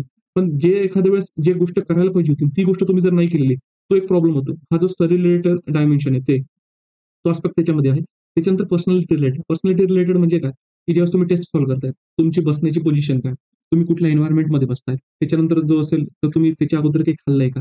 त्याच्यानंतर तुम्ही क्वेश्चन पेपर रीड करत असताना कसं वाचतायत? एकदम कर्सरी वाचतायत का व्यवस्थित मन लावून वाचतायत? त्याच्यानंतर जर आपण बघितलं तुम्ही कुठल्या टाईम फ्रेममध्ये ते टेस्ट पेपर ते सॉल्व्ह करत आहेत. ठीक आहे. त्याच्यानंतर जर आपण बघितलं घाई-घाईमध्ये सॉल्व्ह करण्याचा प्रयत्न करतायत का? तर दुर्लक्ष करून सॉल्व्ह करण्याचा प्रयत्न करतायत का? Filling of the wrong bubble म्हणजे ज्यावेळेस आपण ओएमआर शीट वगैरे भरतो, त्याच्यामध्ये काही गोष्टी आहेत का? ह्या ज्या बारकावे आहेत ना, माणसाच्या पर्सनॅलिटीमधले किंवा माणसाच्या प्रिपरेशनमधले ना, ते पण आपल्याला काय करायचे आहेत, तर फाइंड आउट करायचे असतात. आणि ते फाइंड आउट केल्यानंतर आपल्याला त्याच्यामध्ये काय करायचं असतं, वर्कआउट करायचं असतं. मग याच्यामध्ये हे जे पर्पज ऑफ टेस्ट आहे ना, हा तास तो असतो. मग आता त्याच्यानंतर टेस्ट कशी सॉल्व्ह करायचे? आता टेस्ट कधी सॉल्व्ह करायचे हे तुम्हाला सांगतो. ॲटलीस्ट तुमचं एकदा 1-1 रीडिंग करून घ्या. राउंड 1 रीडिंग झाल्यानंतर जे मी तुम्हाला प्रोसेस सांगितली, की मागची 10 वर्षाचे जे काही पी-वाय-क्यूज असतील, ते व्यवस्थित डोळ्याखालून घाला आणि पुन्हा ही जी एकदा रीडिंग करा आणि त्याच्यानंतर तुमचे सेक्शनल टेस्ट आहेत, ते सेक्शनल टेस्ट त्या ठिकाणी चालू करा. आणि सिक्वेन्स कशी करायची? It is up to you. तुमचा जो पहिले सब्जेक्ट झालेला असेल, त्याच्यापासून तुम्ही काय करू शकता, तर सुरुवात करू शकता. आता ज्यावेळेस तुम्ही टेस्ट पेपर सॉल्व्ह करताय, तर तो लक्षात घ्या, प्रॉपर सिटिंगमध्ये लक्षात घ्या. एकदम ऑनलाईन सॉल्व्ह करतोय वगैरे असं काही नका करू. प्रिंट काढा, पैसे थोडे खर्च करा. ठीक आहे. त्याच्यानंतर काय आहे, कारण की तिथे तुमचा जो पेपर होणार आहे, तो तुमचा ऑनलाईन होणार नाही. Online in the sense online tick करून नाही होणार आहे. ऑनलाईन तुम्ही टेस्ट लावलेली असेल चांगलं, पण ती टेस्टची जी काही प्रिंट असेल, ती प्रिंट काढा, बसा आणि त्याच्यानंतर प्रॉपर 2 तासाचा त्या ठिकाणी काय लावायचं आहे, तर टाईम पिरियड लावायचा आहे आणि try to solve it in within म्हणजे 10 ते 12चा जो टायमिंग आहे सकाळी, त्याच्यामध्ये तो सॉल्व्ह करण्याचा प्रयत्न करा. याच्यामध्ये आता ही मेथड तर सगळ्यांना माहिती आहे. तरी पुन्हा काय सांगतो. पहिल्यांदा जे तुम्ही मिनिमम 3 राउंड याच्या ठिकाणी करू शकता आणि तुमच्याकडे टाईम असतो का? असतो. एम-पी-एस-सी राज्यसेवेच्या प्रिलिम्समध्ये असतो. कंबाईन-बिंबाईनमध्ये काय 1 तासामध्ये 60 क्वेश्चन सॉल्व्ह करावे लागतात. तिथे टाईम क्रंच असतो. राज्यसेवेमध्ये टाईम क्रंच नसतो. याच्यामध्ये पहिला जो राउंड तुम्ही करणार, पहिल्यांदा रीड करत असताना शांततेमध्ये जे असेल, एकदम रिलॅक्समध्ये पहिले ते 100 क्वेश्चन व्यवस्थित वाचायचे. वाचत असताना जे आपल्याला 100% शुअर आहे, त्यांचे आन्सर जे आहेत, तिथे टिक करून घ्यायचे क्वेश्चन पेपरवर. आणि त्याच्यानंतर क्वेश्चन वाचत असताना आपल्याला एखाद्या क्वेश्चनचं करेक्ट आन्सर नसतं माहीत, पण ॲटलीस्ट एवढं तरी माहीत असतं, त्या करेक्ट क्वेश्चन मधले जे काही असे काही ऑप्शन्स असतात, हे आन्सर नसूच शकतात. कारण की तुमचा तेवढा अभ्यास झालेला आहे. तर जे रॉंग असलेले ऑप्शन्स आहेत ना, ते इलिमिनेट करायचे. ते करत असताना त्या ठिकाणी टिक मार्क करत जायचं. टिक मार्क म्हणजे कसं, की प्रत्येक क्वेश्चन जर समजा तुम्हाला एकदम परफेक्ट माहीत नाही, पण ॲटलीस्ट तुम्ही 2 ऑप्शन आहेत ते इलिमिनेट करू शकले. तर मग त्याच्यामध्ये तुमच्या पद्धतीने काहीतरी मार्क करायचं. म्हणजे काय 50% 2 पैकीच एक काहीतरी उत्तर असेल. काही असेल तर एका ह्याच्यामध्ये तुम्ही एक ऑप्शन जे आहे तो इलिमिनेट करू शकतात. त्याला टिक मार्क करून द्यायचं काहीतरी 1/3 म्हणजे 3 पैकी एक काहीतरी ऑप्शन असला पाहिजे. आणि काही फोर्थ असा असतो, की आपल्याला काही क्लूज लागत नाही. तर त्याच्याकडे तेवढं लक्ष नाही द्यायचं. म्हणजे तिथे जर तुम्ही तुमच्या हिशोबाने काहीतरी टिक करा. टिक करा म्हणजे काय, की हे तुम्हाला काही येतच नाही किंवा स्टार वगैरे असं काहीतरी टिक करून जा. हे झालं. हे पहिल्या राउंडमध्ये तुमचं काम होणार आहे. त्याच्यानंतर दुसऱ्या राउंडमध्ये जा. दुसऱ्या राउंडमध्ये गेल्यानंतर आहे ना, ह्या क्वेशन्सला डील करायचं. One half. या वन हाल्फमध्ये काय असतं, एक म्हणजे 2 ऑप्शन्समध्ये कन्फ्युजन होऊ शकतं. ते 2 ऑप्शन जे असतील ते आपण वाचलेच नसतात. तर अशा वेळेस काय करायचं, तुम्ही जेवढी इन्फॉर्मेशन रेडी केलेली, माहिती तुमच्या डोक्यात आहे, ती रिकॉल करायची आणि त्याचं जे काही इंटरलिंकेजेस आहेत, ते इंटरलिंकेजेस एन्शुअर करायचे. म्हणजे तुमचं कॉमन सेन्स डेव्हलप झालेला असतो एवढ्या प्रिपरेशनमधून. जिथे तो एखादा ऑप्शन तुम्ही इलिमिनेट करू शकता, तो इलिमिनेट करायचा आणि दुसरा जो काही क्वेशन जो असेल, तो त्या ठिकाणी अटेम्प्ट करायचा. ही प्रोसेस झाल्यानंतर तिसऱ्याकडे जायचं. तिसऱ्याकडे गेल्यानंतर वन थर्ड. वन थर्ड मध्ये पण काय करायचं, ऍटलीस्ट एखाद तरी ऑप्शन इलिमिनेट होतोय का? हो, झाला तर ठीक आहे, नाही झाला तरी ठीक आहे. पण हे झाल्यानंतर मग याच्यामध्ये काय करायचं, याचं जे टिक मार्क याला टिक मार्क करायचं आणि त्याच्यानंतर फोर्थ राउंडकडे जायचं आणि फोर्थ राउंडकडे गेल्यानंतर 100% ब्लँक क्वेश्चन. काही समजतच नाही. तर मग काही समजत नाही, मग त्याच्यामध्ये काय करायचं, तुम्हाला सुरुवातीला काय करू शकता, तिला तुक्का द्या. म्हणजे हे मी प्रॅक्टिस सेशन सांगतोय बरं, फायनल एक्झामचं नाही सांगत आहे. म्हणजे फायनल एक्झामचं याच्याच पद्धतीने असणार आहे. पण ते आपण त्याचं जे कन्क्लुजन आहे ते नंतर डिराईव्ह करू. तेव्हा तुम्ही प्रॅक्टिस करताय, तर काही वेळेस काय करा, 1/4 निगेटिव्ह आहे. त्याच्यामुळे काय करा, याला पण तुम्ही तुक्का द्या. तुक्का देत असताना तुमचं काही वेगवेगळं लॉजिक असू शकतं. याच्यामध्ये एबीसीडी म्हणून मी बीबीला देतो, सीडीला देतो किंवा डीला देतो. असं काहीतरी असू शकतं किंवा तुमच्या मनामधून येत असेल, मला वाटतं की याचं आन्सर बी किंवा सी असलं पाहिजे. पण का असलं पाहिजे हे मला माहित नाही. म्हणजे ज्याला आपण म्हणतो गट फिलिंग्स. हे जे गट फिलिंग्स आहेत, तर गट फिलिंग्स याला काय करायचं, टिक करायचं. हे झालं. आता हे झालं, तुमची टेस्ट दिली. टेस्ट दिल्यानंतर तुम्हाला काय करायचं, याचं अनालिसिस करायचं. अनालिसिस करत असताना कसं करायचंय, एक लक्षात घ्या. ज्यावेळेस तुम्ही क्वेश्चन पेपर सॉल्व्ह करताय, म्हणजे सुरुवातीला इलिमिनेशनच्या भानगडीत फुल लेंथ पर्यंत पडायचं नाही. फुल लेंथ पर्यंत पडायचं नाही. म्हणजे मला सांगण्याचं तात्पर्य काय, की प्रत्येक वेळेस ज्यावेळेस तुम्ही कुठलाही क्वेश्चन 1 ते 100 जो सेक्शनल सॉल्व्ह करतायत, तुमचा अट्टहास हाच असला पाहिजे, की या 100च्या 100 क्वेश्चनचं उत्तर मला माहीत असलं पाहिजे. म्हणजेच समजा काही क्वेश्चन जे तुमच्या म्हणजे टॉपिक मधून किंवा तुमच्या रेफरन्स बुक मधून कव्हर होत असतील तर वेल अँड गुड.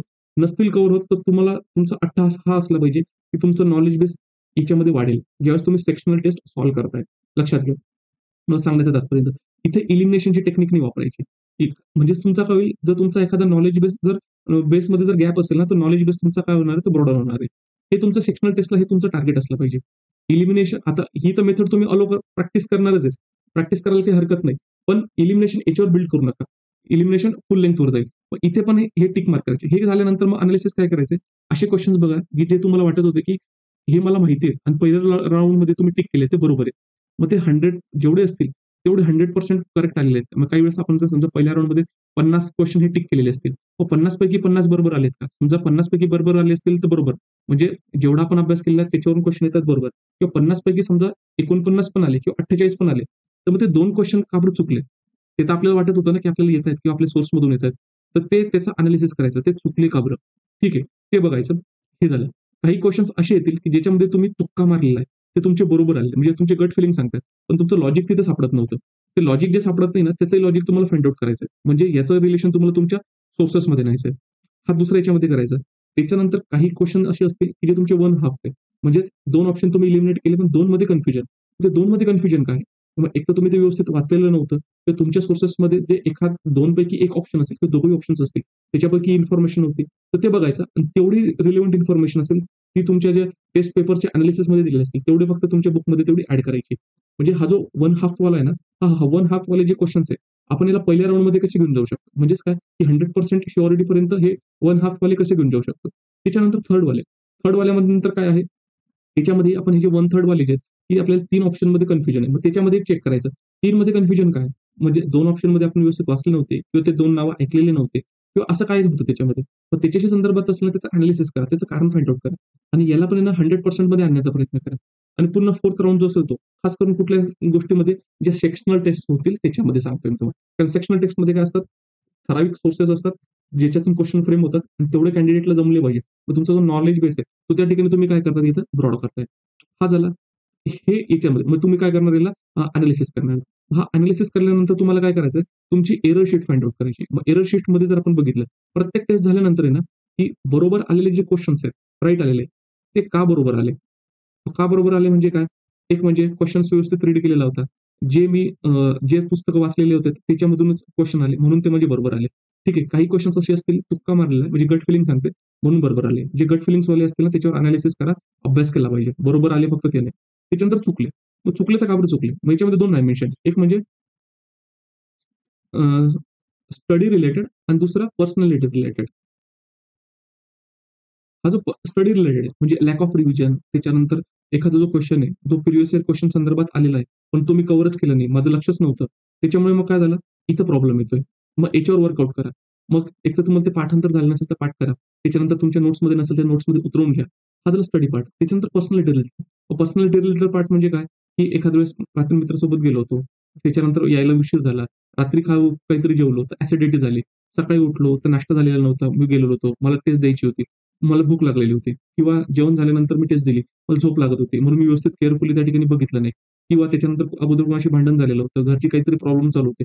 म्हणून माझ्याकडे त्याच्याकडे लक्ष दिलं गेलं नाही. नाहीतर मी सिली मिस्टेक केली होती. त्याच्यानंतर काही वेळेस बघितलं तर बबल फील करताना आहे ना, त्या ठिकाणी प्रॉब्लेम झाला. काही पण प्रॉब्लेम असतील, ते सगळे त्या प्रत्येक क्वेशनच्या समोर आहे ना तुमच्या जे काही हे असते, क्वेशन पेपर असतो. त्या रिलेव्हंट क्वेशनच्या समोर हे सगळे इन्फॉर्मेशन लिहून ठेवायची. तुमच्या पॉइंटरमध्ये ते तुम्हाला लक्षात आलं पाहिजे. एकदम मायन्यूट टू मायन्यूटमध्ये त्याला काय करायचं तर अॅनालिसिस करायचं. अॅनालिसिस केल्यानंतर ना एक डायरी बनवायची. या डायरी बनवल्यानंतर तुम्ही लक्षात घ्यायचं, की कशा पद्धतीने तुमच्या चुकताय. मग आता पहिली टेस्ट झाल्यानंतर तुम्ही ज्या चुका केलेल्या आहेत, त्या चुका त्याच ठिकाणी लिहून ठेवायच्या. बरोबर आलेल्या गोष्टी असतील त्या पण थोड्या हिंट साइडमध्ये राहू द्यायच्या. हे करत असताना मग तुम्हाला याचं जे मॉडेल आन्सर वगैरे मिळतं.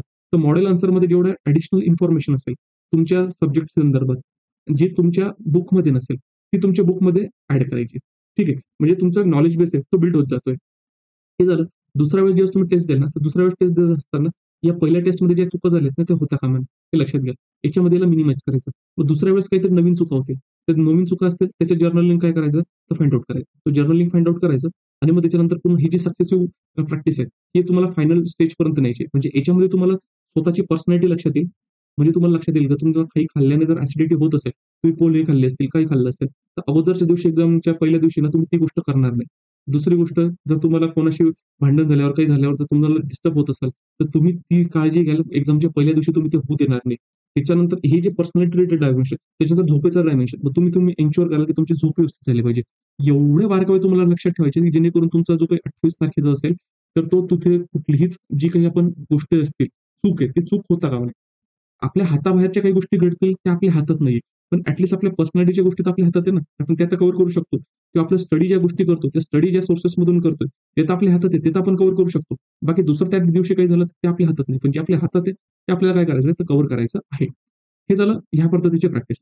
त्याच्यानंतर ज्यावेळेस तुम्ही अॅनालिसिस करता, हे अॅनालिसिस झाल्यानंतर आहे ना, याचा तुम्हाला काय करायचं, तर चार्ट करायचा आहे. मग चार्ट करायचं असताना या ठिकाणी लक्षात घ्यायचं, की समजा तुमचे 1/3 1 सेकंड, 1/3 आणि त्याच्यानंतर जर आपण बघितलं, ज्याच्यामध्ये तुम्ही पूर्ण ब्लँक होते, त्याच्यामध्ये तुम्ही आहे ना अटेम्प्ट किती केले? ठीक आहे. आणि त्याच्यामध्ये तुमचे करेक्ट किती आले आणि रॉंग किती आले? मग अटेम्प्ट समजा तुम्ही 50% वाले असतील, what do it may be? ते काहीतरी असेल तुमची सॉरी, हे काही एवढं व्यवस्थित निघालं. समजा 10 असतील, हे काहीतरी 10 असतील, समजा हे काहीतरी 3 का 4 असतील. त्याच्यानंतर याच्यापैकी ना बरोबर किती आले ते बघायचं. काहींचे 50% येतील, काहींचे काहीच येणार नाही आणि चुकले किती ते बघायचं आणि प्रत्येकाचा आहे ना नेट बघायचा. प्रत्येक टेस्ट मागे.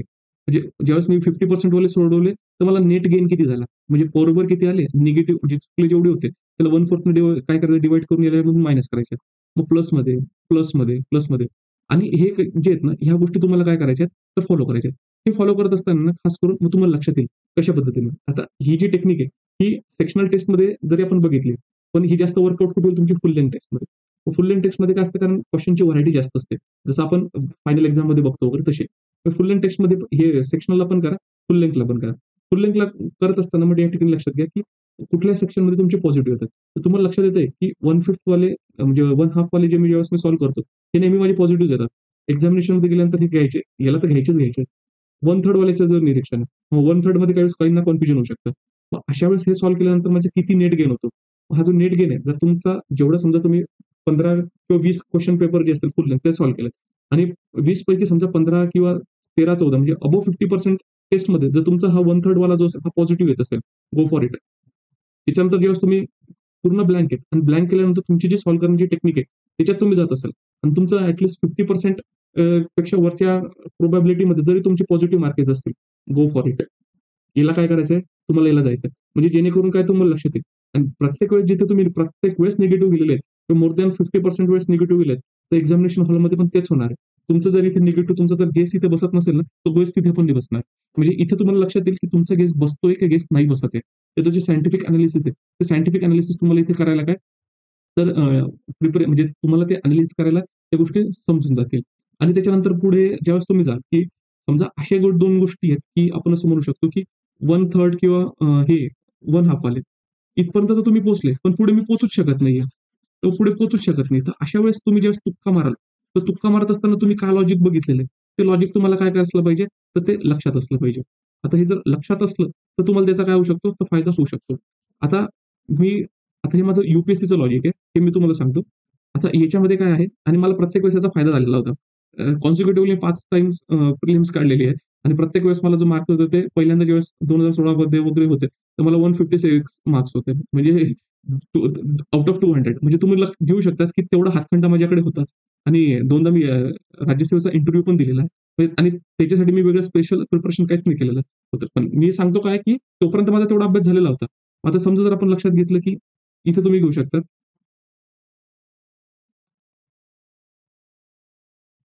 ऑप्शन पहिला, ऑप्शन दुसरा, ऑप्शन तिसरा, ऑप्शन चौथा आणि याच्यामध्ये समजा हा क्वेश्चन नंबर जो असेल तुमचा, हा समजा काहीतरी 10 असेल, क्वेश्चन नंबर 12 असेल, ठीक आहे. क्वेश्चन नंबर 13 असेल, क्वेश्चन नंबर काहीतरी 14 असेल. हे आपण वन हाल्फ वाले बघतोय.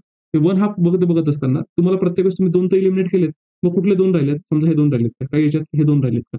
काही याच्यात हे 2 राहिलेत का? काही याच्यात हे 2 राहिलेत का? हे राहिल्यानंतर अशा सिच्युएशनला तुम्ही गेले. तुमचं पुढे लॉजिकच लागत नाहीये. तर जिथे मॅक्सिमम येतील ना हे 2 नंबरवाले याला गो. आता हे तुम्हाला प्रॅक्टिस करायचं बरं. हा लॉजिक आहे. हे तुमचं वर्कआउट प्रत्येक वेळेस होईल हे काही गरजेचं नाहीये.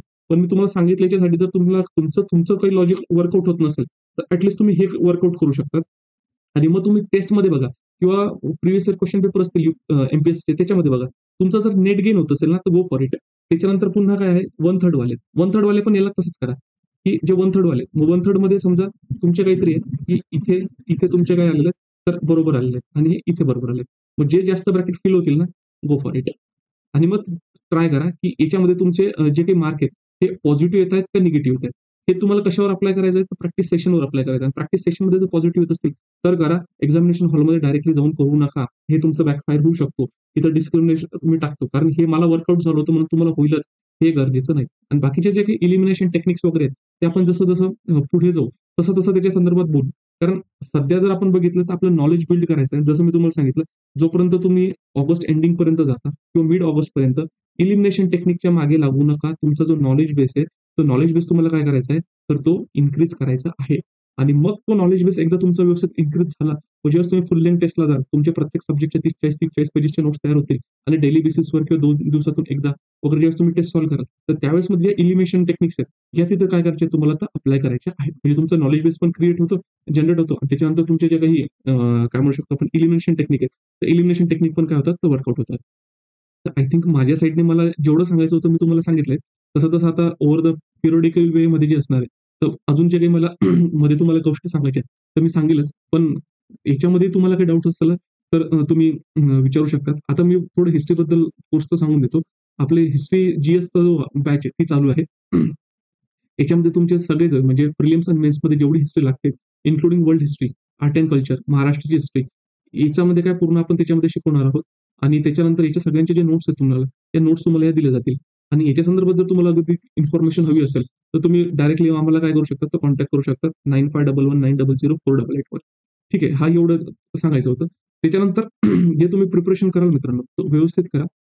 तुमचे काही सजेशन्स असतील तर तुम्ही ते YouTubeचे जे काही डिस्क्रिप्शन आहे त्याच्या थ्रू करू शकता. त्याच्यानंतर आमच्याशी संपर्क जर साधायचा असेल तर 9511900488 याच्याशी करू शकता. ह्या ज्या पी-डी-एफ्स मी तुम्हाला दाखवल्या आहेत, हे तुम्हाला कुठे भेटतील? हे तुम्हाला आपलं जे टेलिग्राम चॅनल आहे ना, तर टेलिग्राम चॅनलवर तुम्हाला भेटून जातील. हे डाउनलोड करून घ्या. तुमच्याकडे राहू द्या. वाचा. याच्यामध्ये मोस्ट ऑफ द टॉपिक्स मी याच्यामध्ये कव्हर केले आहेत. एखाद पॉइंट जो एखाद क्वेश्चन असेल, मे बी अनइंटेन्शनली होतं. सगळे मी कव्हर केले आहेत. एखाद क्वेश्चन तो काही असेल तर अनइंटेन्शनली ड्रॉप वगैरे होऊ शकतो. ते म्हणजे एनालिसिस करत असताना. पण बाकी सगळे जे आहेत, तर मॅक्सिमम मी याच्यामध्ये काय केलेलं आहे, तर कव्हर केलेलं आहे. जर तुम्ही आमच्या YouTube चॅनलला जर सबस्क्राईब केलं नसेल, तर कृपया सबस्क्राईब करा. हा व्हिडिओ तुमच्या जास्तीत जास्त मित्रांपर्यंत पोहोचवा, जेणेकरून त्यांना देखील याचा फायदा होईल. आणि आमच्या टेलिग्राम चॅनलला देखील तुम्ही आता जॉइन होऊ शकता. आता आपण इथे थांबूया आणि थँक यू.